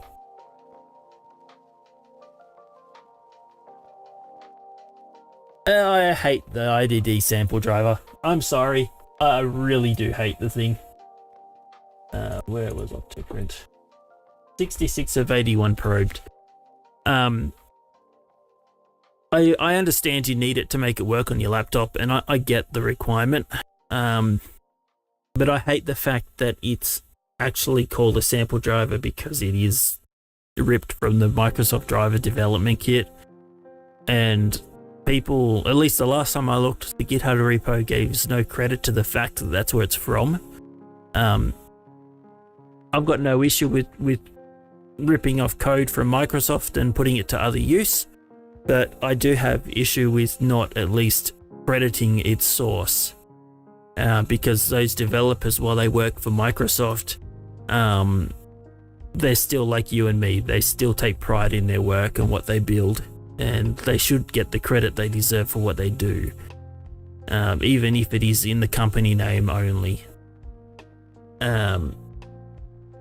But also, because it's a sample drive, it also hurts your system performance. It's written to get access to the DirectX swap chain. So every time the GPU renders a frame, instead of just throwing it onto the screen, you now are sort of part of that process, and it's passed through the IDD driver on its way to the GPU. And because you have told Windows you want that data, it goes through a few extra steps to give it to you, hurting your system performance. It's essentially capturing again. And because Looking Glass captures in the application, and then your sample driver captures again, you're sort of giving yourself a performance hit twice. That's why the IDD driver we're writing for Looking Glass will be superior, because we actually are capturing it just like the sample driver does, but then using it. We actually are going to pass it back to the client right there. We're not saying going to, we are. The code in the GitHub repository already works. It already does this. Like in my last video though, we've just got to sort out the code signing issues before we can start putting out release builds. A bit of polish needs to happen too as well. Yeah, Big 7 probably won't have the IDD sample driver. Oh, sorry. It won't be a sample driver. It won't have the Looking Glass IDD host driver. it's too early still.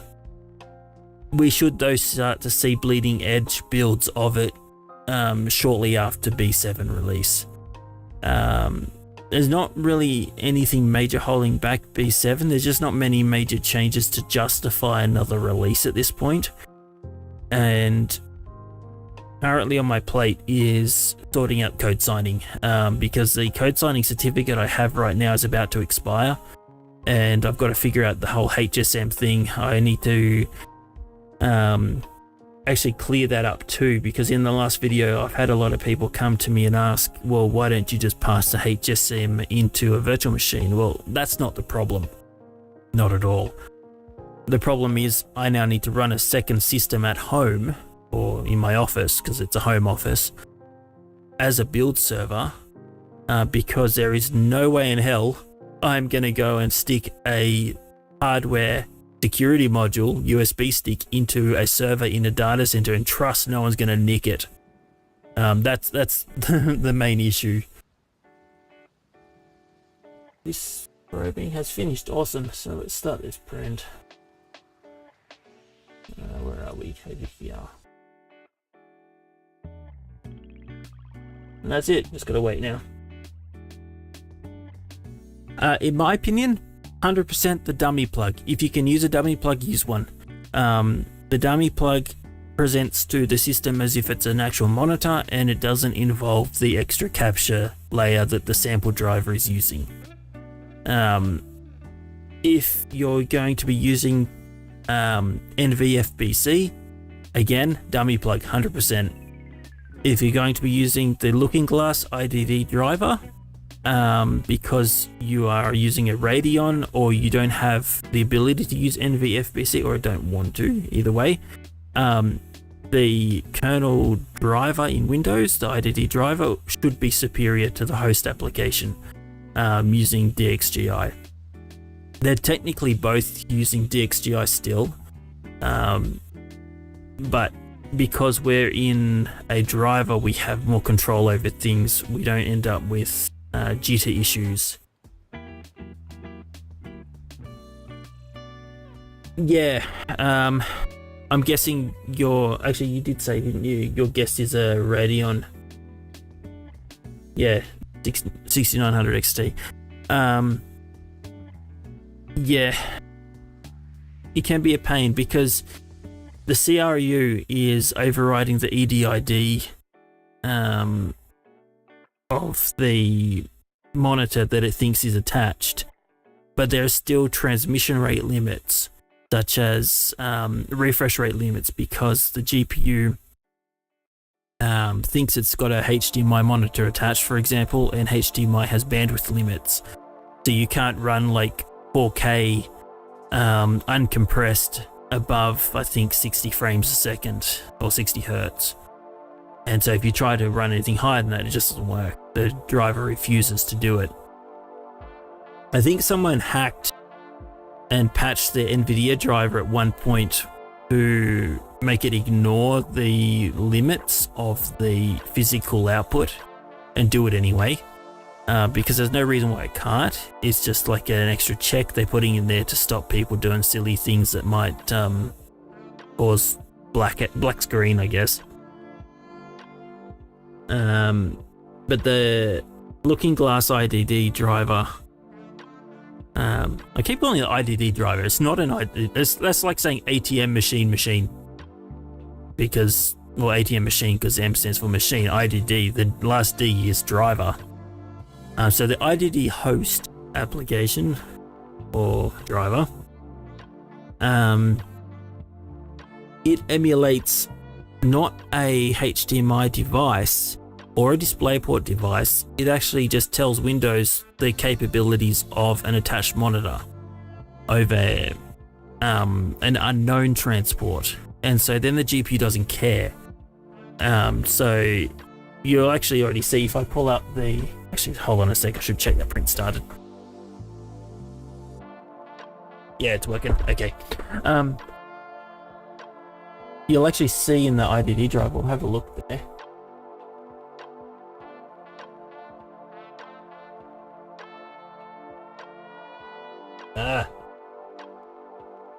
I'm off access to my keyboard, and so I have trouble typing. IDD. So this is not at all based on the sample driver. I've used it as a reference, but I actually rewrote the entire driver using it as a reference. Not only because it might be doing things that we don't want it to do, but because we need to fully understand how the driver works so that we can enhance, debug, tune, etc. Believe it's at the moment hard coded. Yeah, here we go. This table here, this array, is all of the display modes it'll currently export to Windows. You might notice we've got some crazy stuff in here, like 7860 by 4800 at 120 hertz. There's no real limit to what we can tell Windows we can do. Whether or not the GPU drivers will let it run at those rates, it's up to the hardware, but there's no real reason why it shouldn't. And the reason why I've got those crazy high resolutions in there is because I was messing around with running, before I upgraded my monitor, I was running a 1200 piece old screen I was running. But what I was doing in the guess was I was running games at like 8K, 5K or 8K resolution, and then downsampling and then pushing them back to the host or the client application, which then allowed me to get incredible detail because it's like anti-aliasing on steroids. Just an experiment, and fun to see how much bandwidth I could push across the link.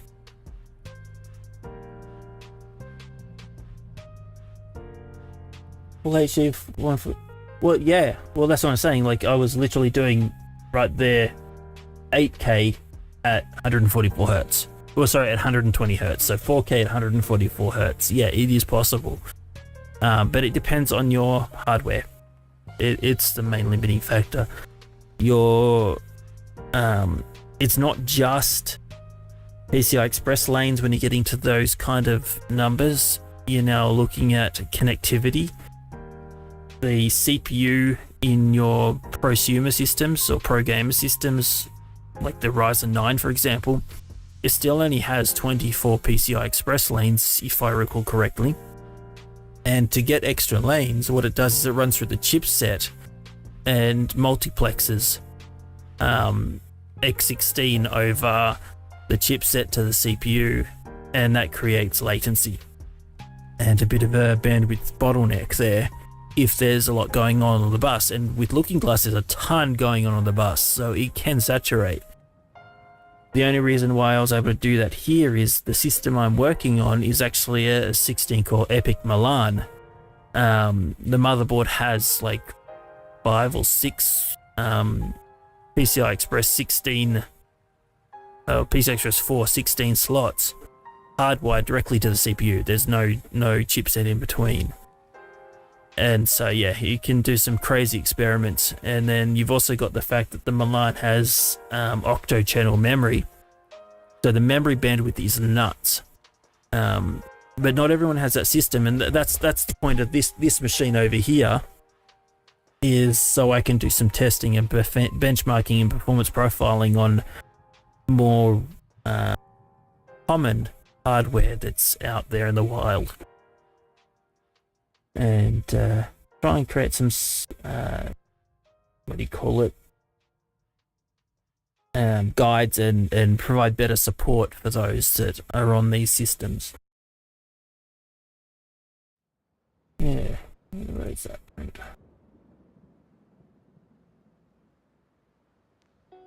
No, it's got 40 minutes left. Not too bad. Printing in black PLA, if you're interested. Yeah, it's just a matter of hurry up and wait at the moment. If anyone wants to donate me a nice printer, I'd happily use it.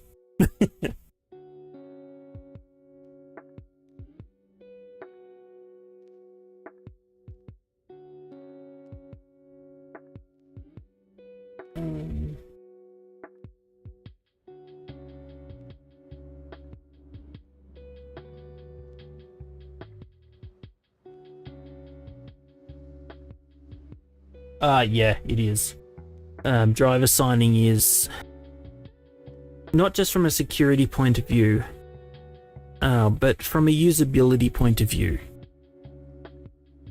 While you might be willing to go and install test certificates onto your system and a test route certificate and go through all those hoops to get it working, a lot of people, including myself, look at that and go, well, I'm not going to bother. I don't want to have to hack on Windows to make it work. There's also the point of view of if you want to use the guest machine for games, specifically online multiplayer games, while the games may not be anti-VM, they may not care if you're in a VM or not, they certainly will care if you're in test signing mode or if you've got test signed drivers in the system, and they'll refuse to work. I believe, Easy Anti-Cheat will look for test signed drivers in your system. They look for VMs too, but my point is that test signed stuff is a big red flag to anti-cheat. And Windows won't load anything if it's not signed. Obviously test signed stuff it will, but only if it's forced to.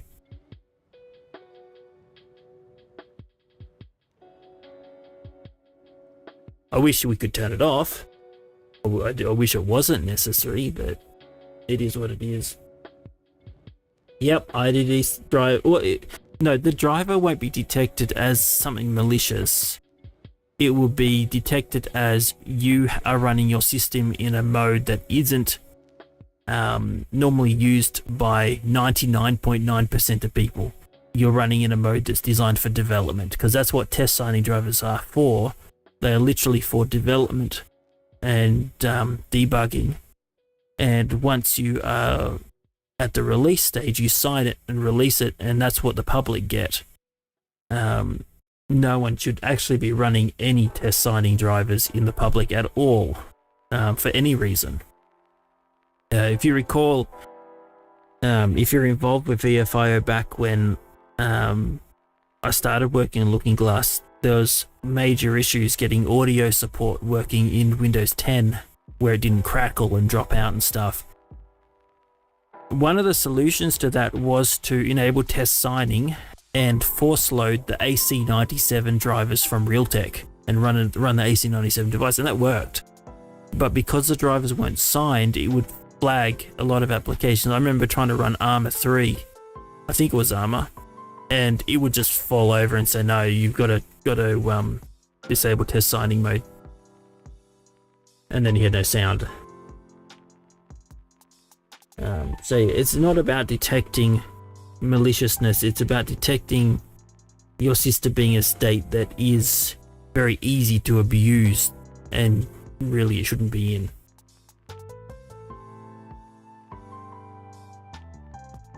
Yeah, but the certificates you're installing into the store, into the cert store, are test certificates. They're not co-signed by Microsoft. It's still a test signing mode. The whole OS isn't in test signing, I get that, but it is still a non-certified certificate, and it will false flag. Oh, sorry, not false flag. It will flag anti-cheat. Otherwise, it'll be too easy for malicious actors to write viruses and malware for Windows, because they would just sign it with their own key. They don't have to buy it. It doesn't have to be linked to a real person. They'll just do that everywhere, but it causes too many problems.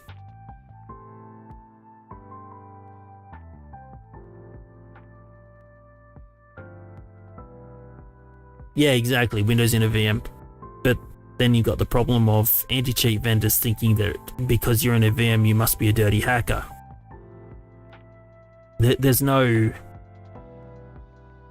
real solution. The only thing I can see here that might change that for the future for our community is to help those vendors that are writing the anti-cheat to see the folly of banning VM users, because anyone that's using a VM to cheat is highly technical. They have the ability and know-how, firstly, to set up and run a VM for cheating and to inspect the guest VM's memory to do things like radar and ESP and all of that. And that's extremely technical, and if they've got that ability, they have the ability to get around anti-VM, sorry. So by banning VM users, all they're doing is banning those of us that are not cheating. They're making it harder for those of us that are legitimate. They're not making it harder for the cheaters themselves.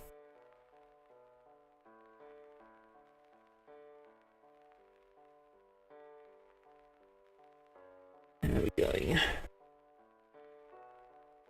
Yeah, it's cat and mouse. There is no end solution.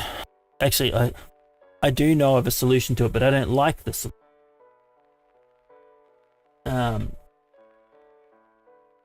What Microsoft are trying with the Windows 11 push, from my point of view, this is my opinion.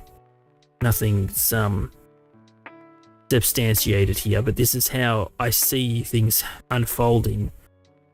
Secure boot was a way to lock down the Windows kernel and a way to make your system secure from viruses and malware. Windows 10 started pushing very hard security stuff like address space layout, randomization, and virtualization, containerization, running Windows inside of virtualizer, Linux on Windows. That's another one. The Linux layer there. All of these extra things all of a sudden, and everyone's praising them for adding all of these features that should have really been there forever. But the writing on the wall here is Microsoft are now in a position to force people into Windows through the App Store they're now bringing into Windows 11.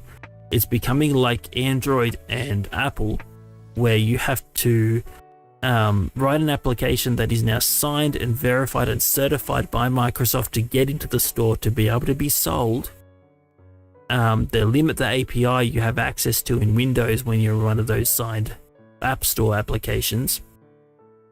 And they also have the ability to say, well, if you want to use those things, you have to be secure boot, you have to be running on real hardware, bare metal. And now if you run Linux stuff, well, you got no excuse because you can run it in Windows. It's where I see things headed.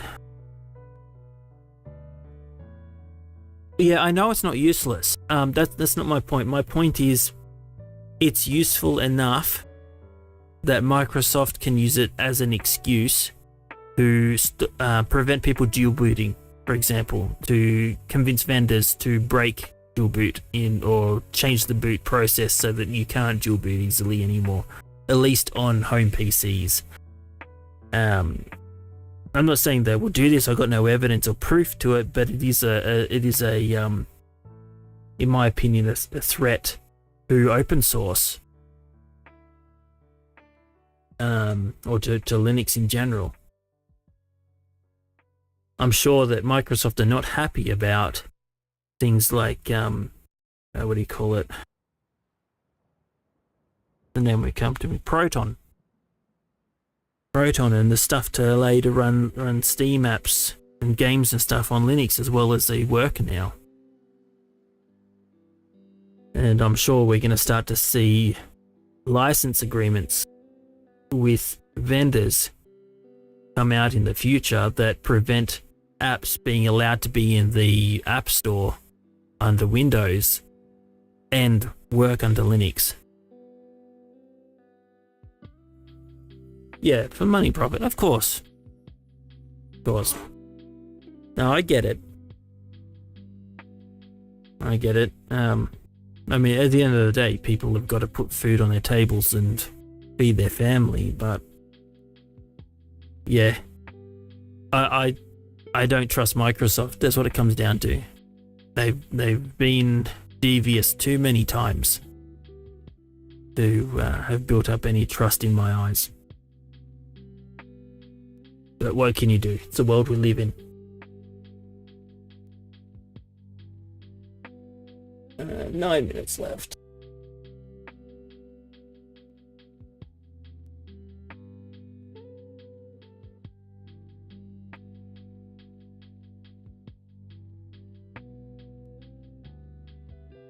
Yeah, they are distributed to other platforms, but the Windows Store starts to become problematic for people at home that want to use Linux, run Linux, and then go into an office and are forced to run Windows because they're using some corporate software that has to exist in the Windows App Store. If they need to work from home or bring the work home, they can't work on it because they're running Linux at home. And so it becomes easier just to switch back to Windows. I've been in this situation. I actually worked for a large financial institution about 7 or 8 years ago now, where our servers were all Linux. Our infrastructure was all Linux. But because Microsoft had their hooks in, all of our workstations, our laptops, our everything was Windows. And the VPN software we were forced to use was all Windows based. Even though you could do it with Linux, it was all their security model. And then the enforcement of using things like BitLocker, it made it impossible to work with a Linux system in an easy way, even in their office, even on their local network. It was just ridiculous. The software we were allowed to install and use on the Linux systems, on the servers, was so much more restrictive than what we could do on a Windows system. It was like whatever you want on a Windows machine, but on the Linux system, nope, has to go through some vetting service that they were paying for, and some third parties. I can't remember what the company was called, but they basically vet the open source code and then say yes or no to allowing us to install it. It was nasty.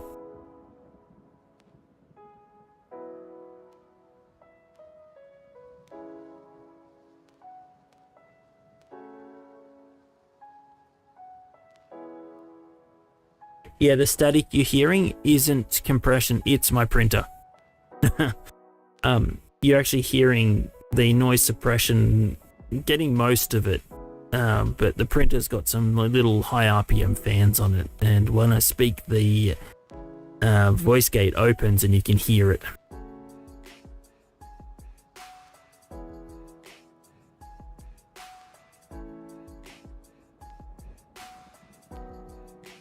Yeah, it's all good. Like I said, if you want to send me a nice printer, I won't say no.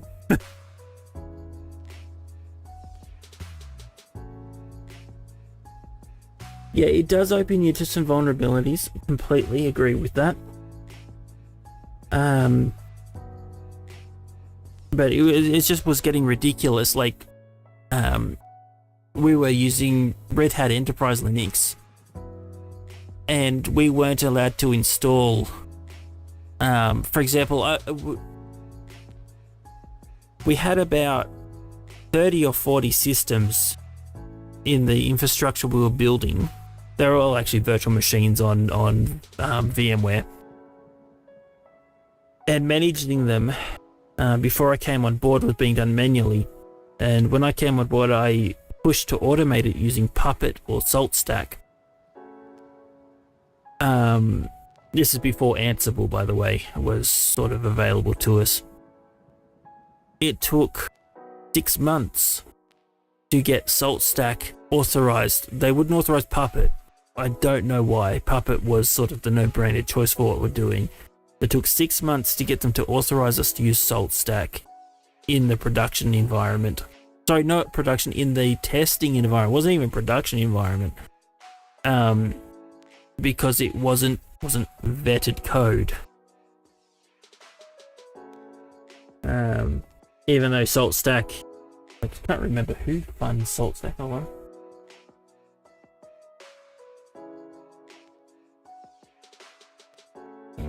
Salt Project, is that it?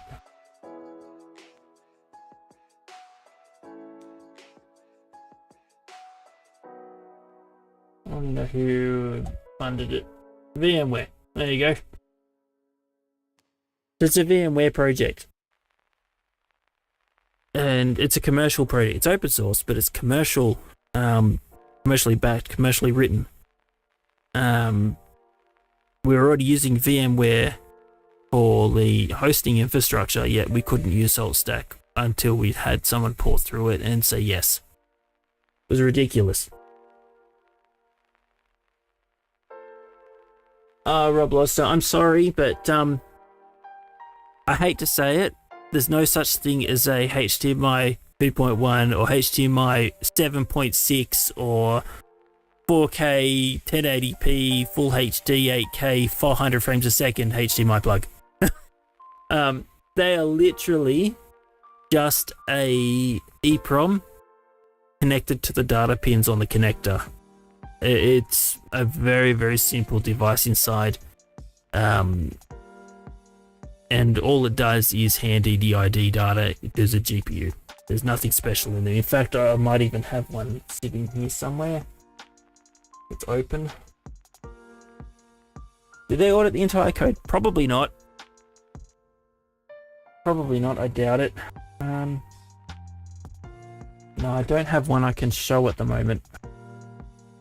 I've got a few floating around somewhere that are actually dismantled and you can see what's in them, that I've depotted.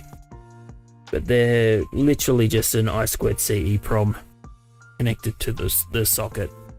A lot of them are also not write protected.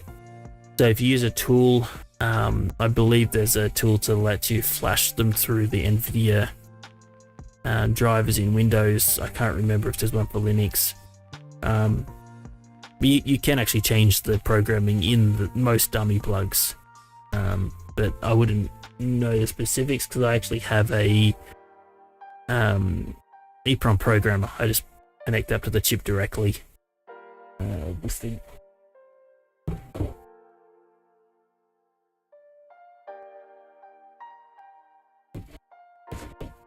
I don't know what it... Oh, there it is. This guy. Well, it looks like it's for a big, huge chip. It actually takes like adapters and stuff, so you can program I2C and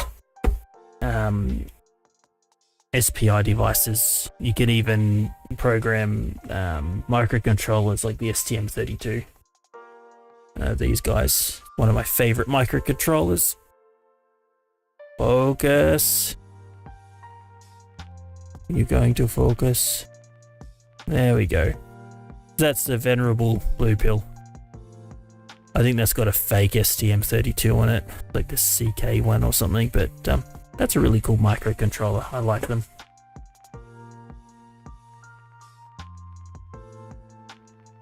Print's almost finished.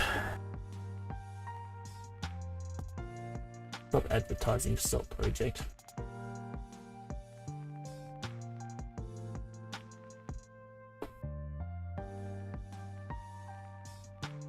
A little bit of stringing in the print, but I'm not too worried. I won't be able to test fit the part because obviously I need to pull the camera down and make sure it all fits in there. But I should be able to assemble it at least.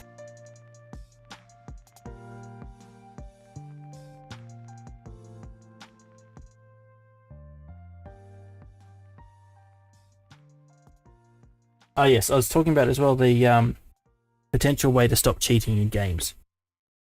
There's two things that have to happen first. The vendors themselves of anti-cheat need to look at these technologies that are available and up and coming. But the other thing that needs to happen, is the more major thing, is vendors like AMD and Intel need to provide AMD, in AMD's case it's SEV, or secure secure encryption something. I don't remember. But basically it allows you to run a virtual machine that has hardware encrypted RAM. When you start the virtual machine up, if I recall correctly, I might get the order wrong here, but basically the chipset generates a secret key. The guest is able to query out of the hardware without the host being involved, or it gets it during startup, something basically. It's all done in hardware, so the host can't even read the guest RAM. It's all encrypted as far as the host is concerned, and there's no way around it. If they were to enable that on the consumer CPUs and anti-cheat vendors were on the ball and said, okay, virtual machines that are not using memory encryption are cheaters. Virtual machines that are using memory encryption are not cheaters. That could be a way forward, and that would solve that main issue. That print's finished.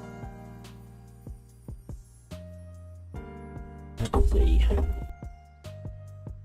There's the print. There we go. So I've got to remove the brim off it. It looks pretty alright. I print on a glass bed, so it's actually real shiny on the bottom. So let's see if it fits together.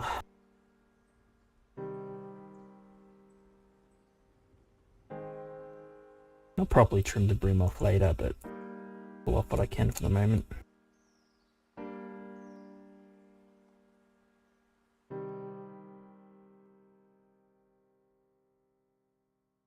This piece. It's the one. Yes. I can already see a problem, but our fitment looks good. Those little holes in the corner for the alignment pins, they're not big enough. I thought that might happen.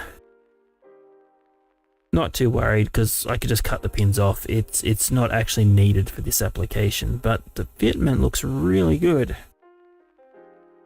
So that's with the 2 halves now. There's just those 2 pins in the top there. I'll just cut them off or drill it out on the bottom. But it looks like the screw aligns, the room for that aligns. So let me remove those pins. Encrypt RAM is slow. No, it's not. It's actually done in the processor itself. It's implemented in hardware and adds no latency. I'm actually using it for all my virtual machines and my host system at the moment. If it was to slow things down, it would not be used by cloud hosting vendors, because that's where it's used at the moment, is those that run like leased virtual machines out, and they don't, then the operator of the virtual machine has to ensure that the operator of the host can't basically inspect the virtual machine and read its memory. Or maybe another compromised virtual machine on the same system.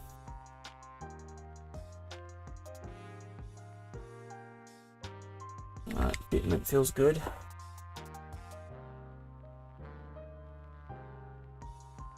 See if the PCB fits in. Seems to.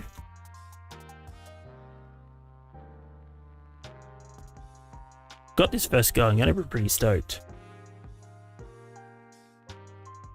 Oh, dude. Yeah, I got it first go. This thing fits beautiful. Just got to put the screw in.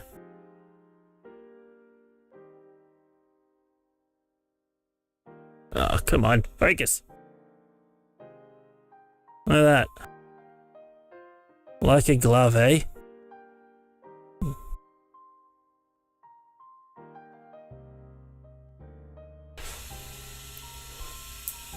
No, a lot of hosting providers don't, but if you work, if you do any hosting or need systems for anything government related, Department of Defense, or even like, well, government, like any departments and so on where there's any kind of security issue, there might be a policy in place to state that the virtual machine provider must be using AMD SEV or something.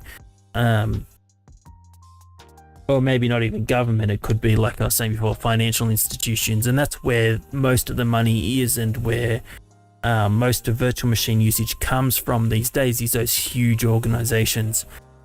So that's why those features are available. Let's drop the screw in.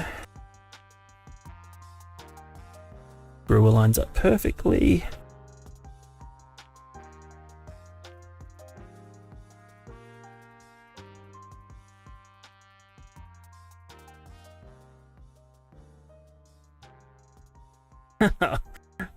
Oh, that's awesome. I did not expect this to come out so well on the first go. There you go. Where are we here?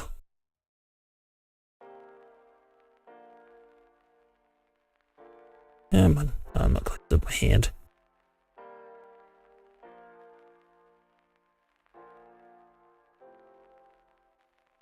See, that's what having a good pair of calibrated. Drop them. Good pair of calipers will do. Worth their weight in gold. A manufacturer will want to tie the development specs to hardware as Nvidia does. They're already doing it. You might know of the Dell Epic and Threadripper CPUs being married to the motherboard, so you can't swap the CPU out. It's already happening in hardware. It's pretty nasty. Some of the Threadripper Pros, to be honest, I think it's disgusting. They're allowed to do that, and as far as I'm concerned, it's an e-waste problem. They claim it's for anti-theft and to prevent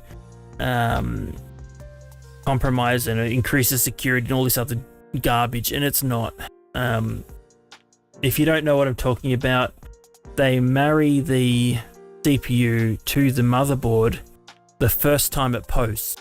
It actually blows some E-fuses on the CPU to ID the motherboard, and you can't use the CPU in any other motherboard ever again. There's no way to reverse the process. It's done for.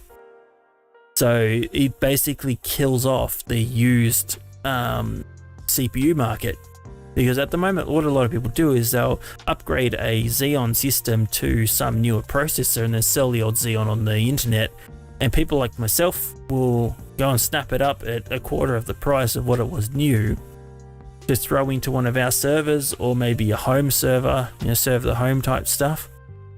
But you can't do that with these processors that are married. It's disgusting. Yeah, for our own good. Oh, I'm so stoked that that's just so perfect. I just got to wire it all up now. Let me grab I think I've got my drill here, because it's, hold on a second. I'm too lazy to undo all these by hand. There's a lot of screws in this because I was a bit over. I was a bit paranoid about how strong this would be for carrying around and stuff, so I put a lot of screws in it. Plus, I'm not using threaded inserts. I'm literally just screwing straight into the plastic. So having a few extra doesn't hurt. But to be honest, I could probably halve how many are in this design.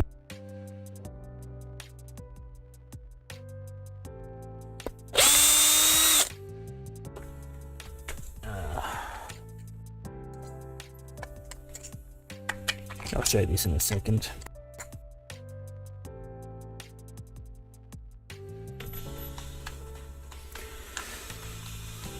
It uses quite a long screw. Focus. There it is. It's like a 25 or 30 mil screw. It goes through the whole thing. They pull it all together.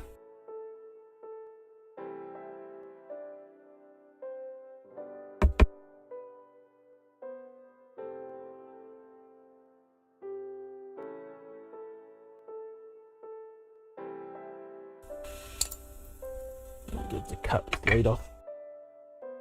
Yeah, I bought these with the intent of cutting the lead, but I got the coily ones because I figured I'll use them for other things.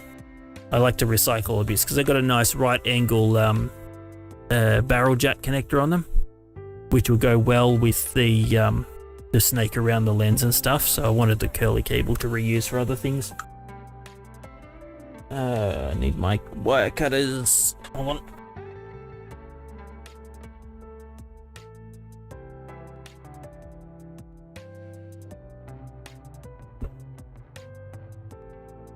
I screw right into the print. I just undersize the holes just enough so that they are able to cut their own thread as they go in, just with a little bit of persuasion. You can get them in there. Actually, instead of doing that, I want to keep as much of this cable as I can, so I might cut it off right at the circuit board. So just open it up again. I'll just solder new cables onto it.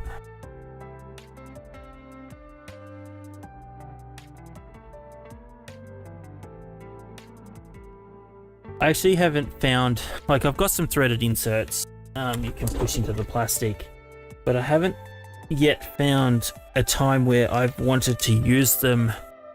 I have just on experimenting with them, but most things I make, once they're done, you're not pulling them apart all the time. Maybe it was like a battery compartment you need to open every now and then. You might use them because the screw's going to come in and out fairly frequently, and it will destroy the thread in the plastic.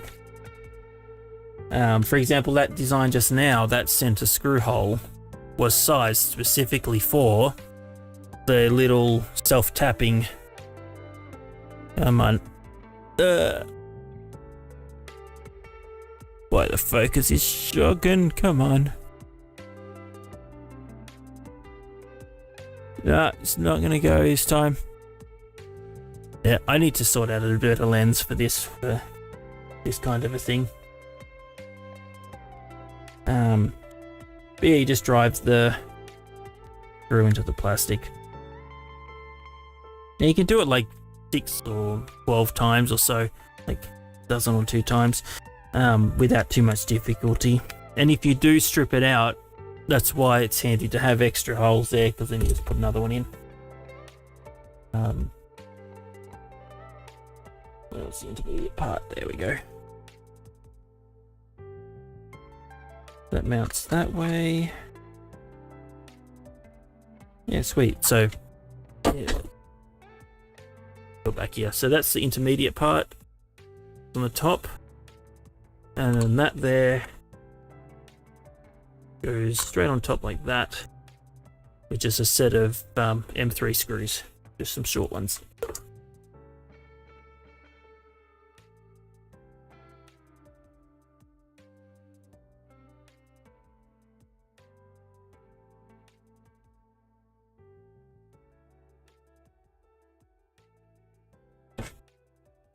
Gravity screws.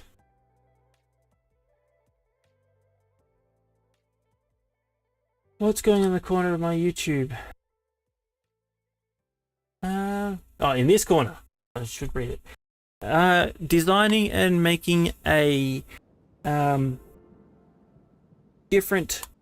Well, it's actually a modification to an existing design of mine, but it's a camera grip / battery insert / extender thingy for a Sony Alpha series camera. I'll show some 3D models again in a minute. Just going to test fit. This part we just printed out.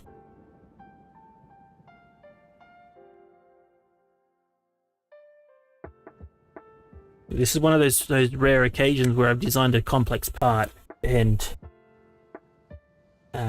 like measured it up and redesigned it and designed something to fit up, and it was just perfect first go. Extremely satisfying when that happens. Oh, good. Don't watch my stream then. I'm self-taught and I sort of hack my way through it, but I get there eventually. I'm quite slow at it.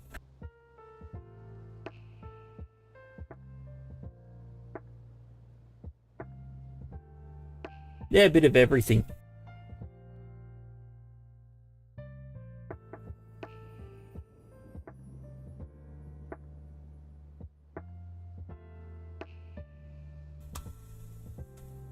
I'm gonna have to pull this apart again to wire it up and whatever. But I'm not gonna do that tonight because it's like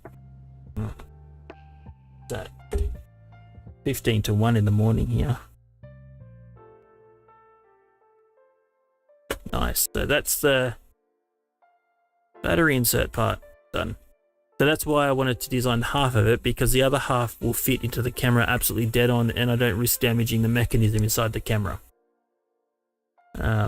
Which I'm not keen on doing because these cameras are super expensive. I actually did blow this camera up already once. This is revision 3 of this battery. The first one was literally just a battery that will just clamp on the bottom.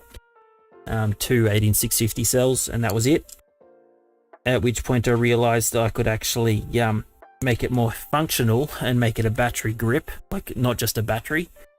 And so the second version, I actually have here somewhere. I think it's over here. There it is. This is still pretty janky, but I used this for like a year before I bothered to start to look at a new version. You see there, I actually gutted an old Sony battery and wired it up just as a sort of a thing, because the door on the Sony camera actually has a little pop-out bit that opens, so you can run a wire through it. Obviously you can actually remove the whole door. It's actually designed for that. There's a little lever on the back that you push across and the door releases for the official battery grip. But this one here had a major design flaw, and I killed my camera with it. This has interchangeable batteries. You can drop them out and drop new batteries into it, but there's no reverse polarity protection, and without thinking, I dropped the batteries in backwards and let the smoke out of my camera. I almost cried when that happened. It was a bad day. But I managed to repair the camera, identified the blown up part on the circuit board inside, and ordered another one and replaced it, and got it going again. I was very, very fortunate. And then version 3, the batteries are non-removable to prevent that kind of thing ever happening again, but also has all the extra features for, like I said, still be a battery eliminator. It can, this old one was sort of rounded on the bottom as well. You can see it's sort of got a rounded shape to make it easier to wrap my hand around.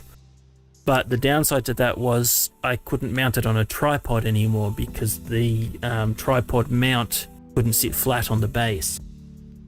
So the new version is flat on the base, so it can be on my tripod without having to pull the battery off.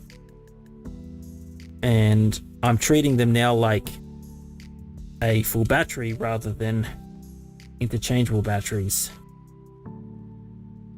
resulting in the final design. Just make several of them.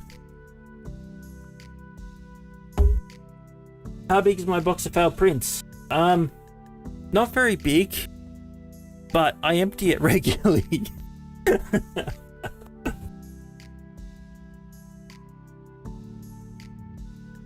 Yeah, dummy battery in a power bank works fine. But I don't like having leads hanging around. I don't like the idea of catching a cable and pulling it out of my hand and damaging things. Plus, also, like, let me see if I can take a picture of it, and I'll show you the camera setup itself. You're going to be looking at a picture of a picture. It's going to be funny.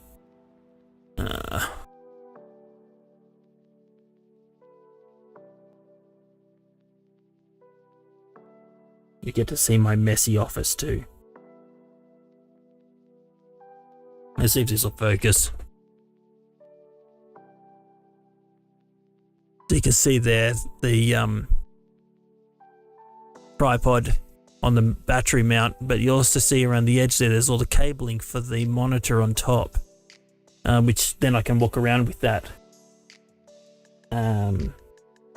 Then I don't have to worry about extra power supplies. While the monitor actually has the ability for batteries to go on the back of it, again, they're Sony batteries, or Canon batteries in this case. It's a port key, so I think it's actually Canon batteries. I don't have any of them. So instead of buying batteries for it and having more weight on the camera, I just made it that my battery grip can power that too.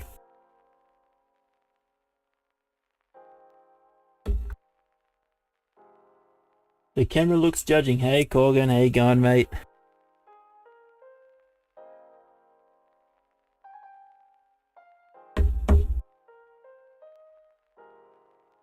If you've only just joined, you missed it. I actually had a bit of rock music on earlier. It was just for you, but you weren't here.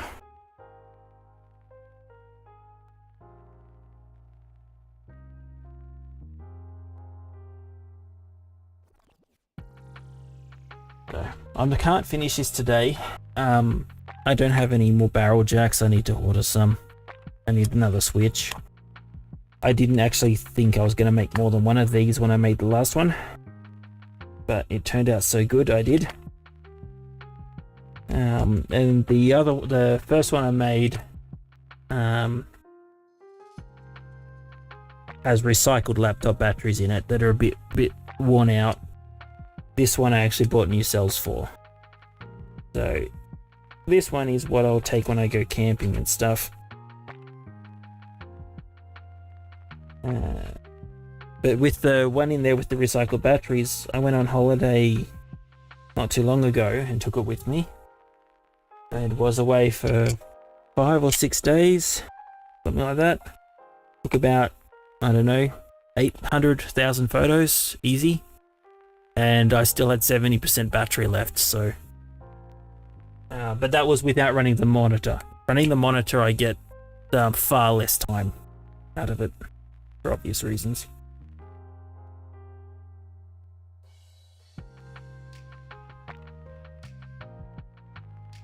Yeah, it would make it lighter. As far as videography is concerned, everything I'm going to be doing is literally like this in my office on a tripod, so weight doesn't matter. When it comes to photography, again, I like the extra weight. I like the sort of stability it gives, I guess. But also the fact that this gives me a big handhold, because that foot that sticks out at the front is designed literally not just for room for the batteries, because like I showed you on my previous one, the batteries literally sat horizontal along the whole length of it, one after the other in series, and 2 sets of them. So I could have gone for that design again, but then I put this lip on the front so you could actually use it to hold the camera. You could hold it portrait as well. But that was an afterthought to do that. This version was designed with the whole grip in mind, battery second. Let me just get one more screw in this so I can see what I mean.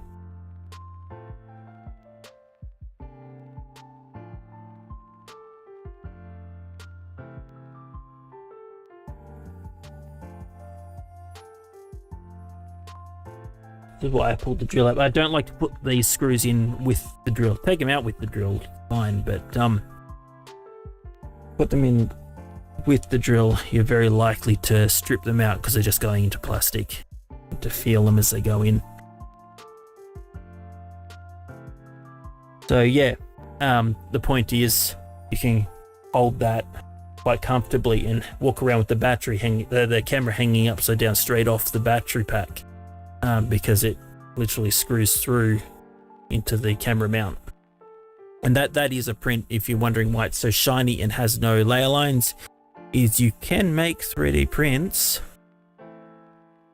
look almost like a commercial product with a little bit of sanding. I haven't painted the whole thing yet because it's not finished, but a little bit of sand, a little bit of paint, and yeah, they can look really good.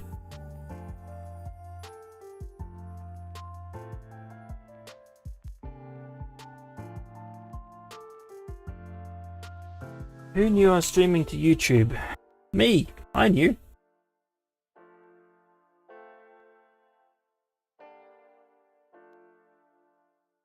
Well, to be honest, this stream was set up to test my camera and my microphone.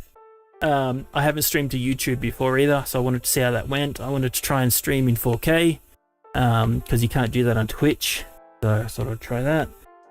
and I needed content to fill the time, and I needed to finish this model, so I thought, why not just do all that at once?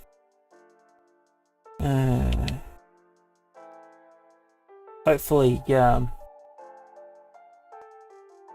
lighting's doing its thing. Looks good to me.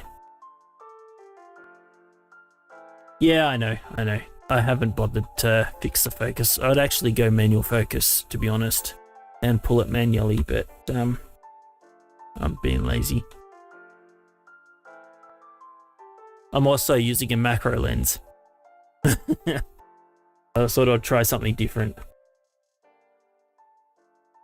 No worries, mate. Catch you later. Nice to see you.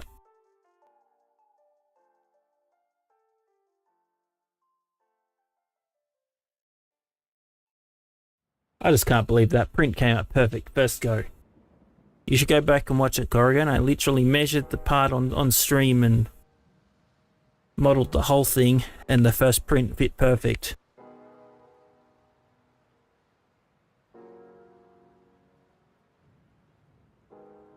Darktable, Lightroom. I use Darktable. Lightroom. Lightroom even exists on Linux.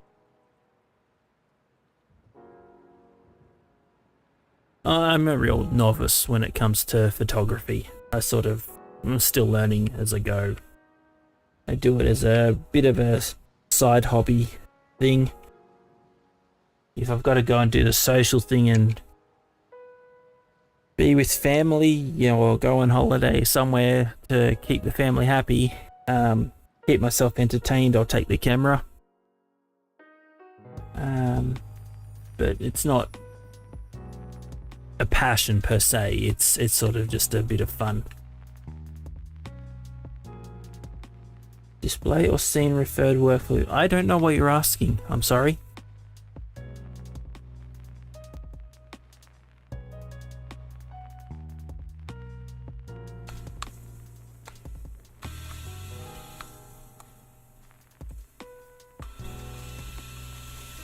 I like nature photography. If that gives you anything. I like get a Steam Deck, put a USB camera on it. No.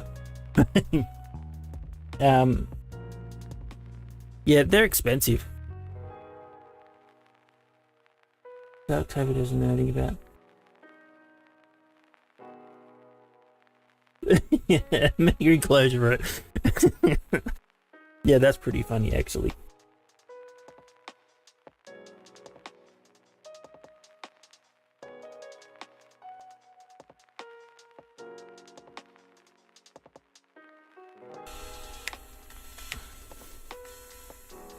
Now, some of my photos are on the Level 1 Techs forum. I've got a photography thread there. Have a look.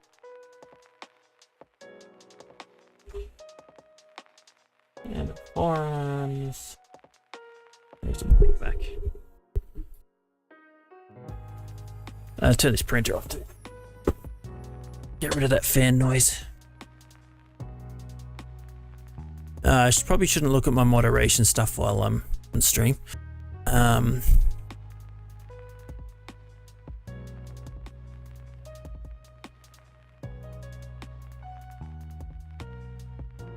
one. Photography from the community. That's not mine, but if we look in here, links user, or is it at Gnif? And look, some of my later stuff, because early stuff sucked.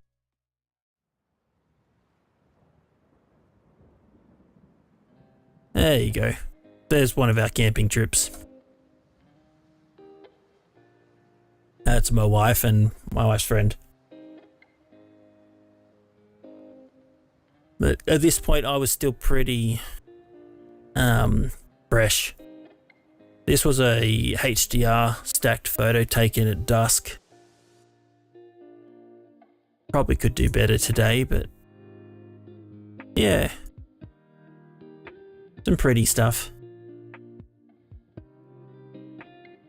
This one was hilarious. this made me laugh so much because we're sitting there at this cafe in this little town in the middle of nowhere in Australia, right?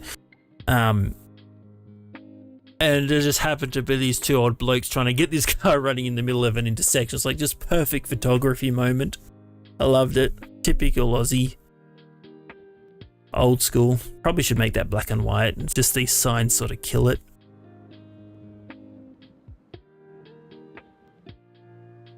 Yeah. A lot of nice photos in this thread. I'll put a link in the chat.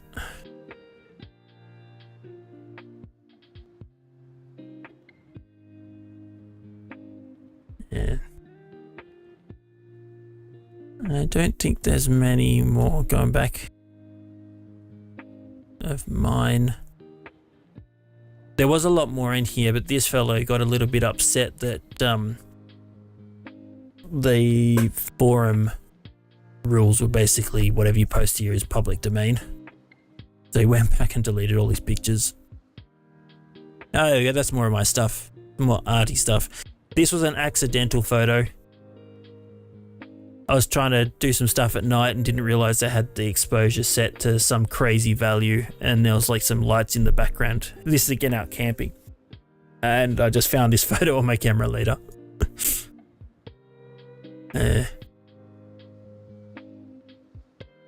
My mate's dog.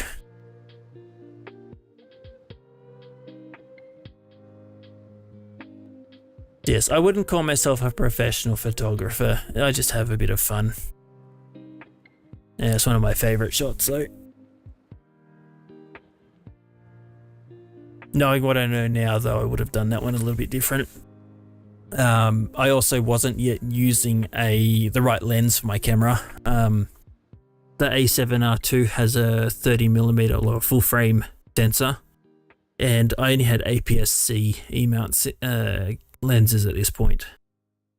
I believe it was just after this trip I finally got a full frame lens.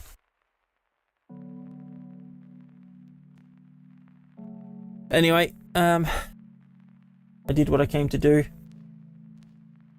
Tested the camera, tested the stream. YouTube is still complaining about my video resolution, so that's something I'll have to look into. This GPU, even though it's got no active cooling on it, the 6600 Radeon, has not complained one bit about this encoding load. The reason why it's passively cooled is because it's one of those stupid 2.5 slot cards and there's not physically enough room for it, but because it's not being used for any 3D workloads, I just pulled the fan off it and just watch its temps. Day to day it never even gets warm. So it doesn't really need cooling if you're not pushing it hard. Well, it does have a big heatsink on it still and a little bit of airflow in the case, but not actual cooling. Thanks mate, I appreciate it. Alright, well, I'll love yous and leave yous, and hopefully we'll be making some more content for level 1 Linux at some point. Still getting everything set up here, and pretty happy with the end result with these lights. It turned out really good.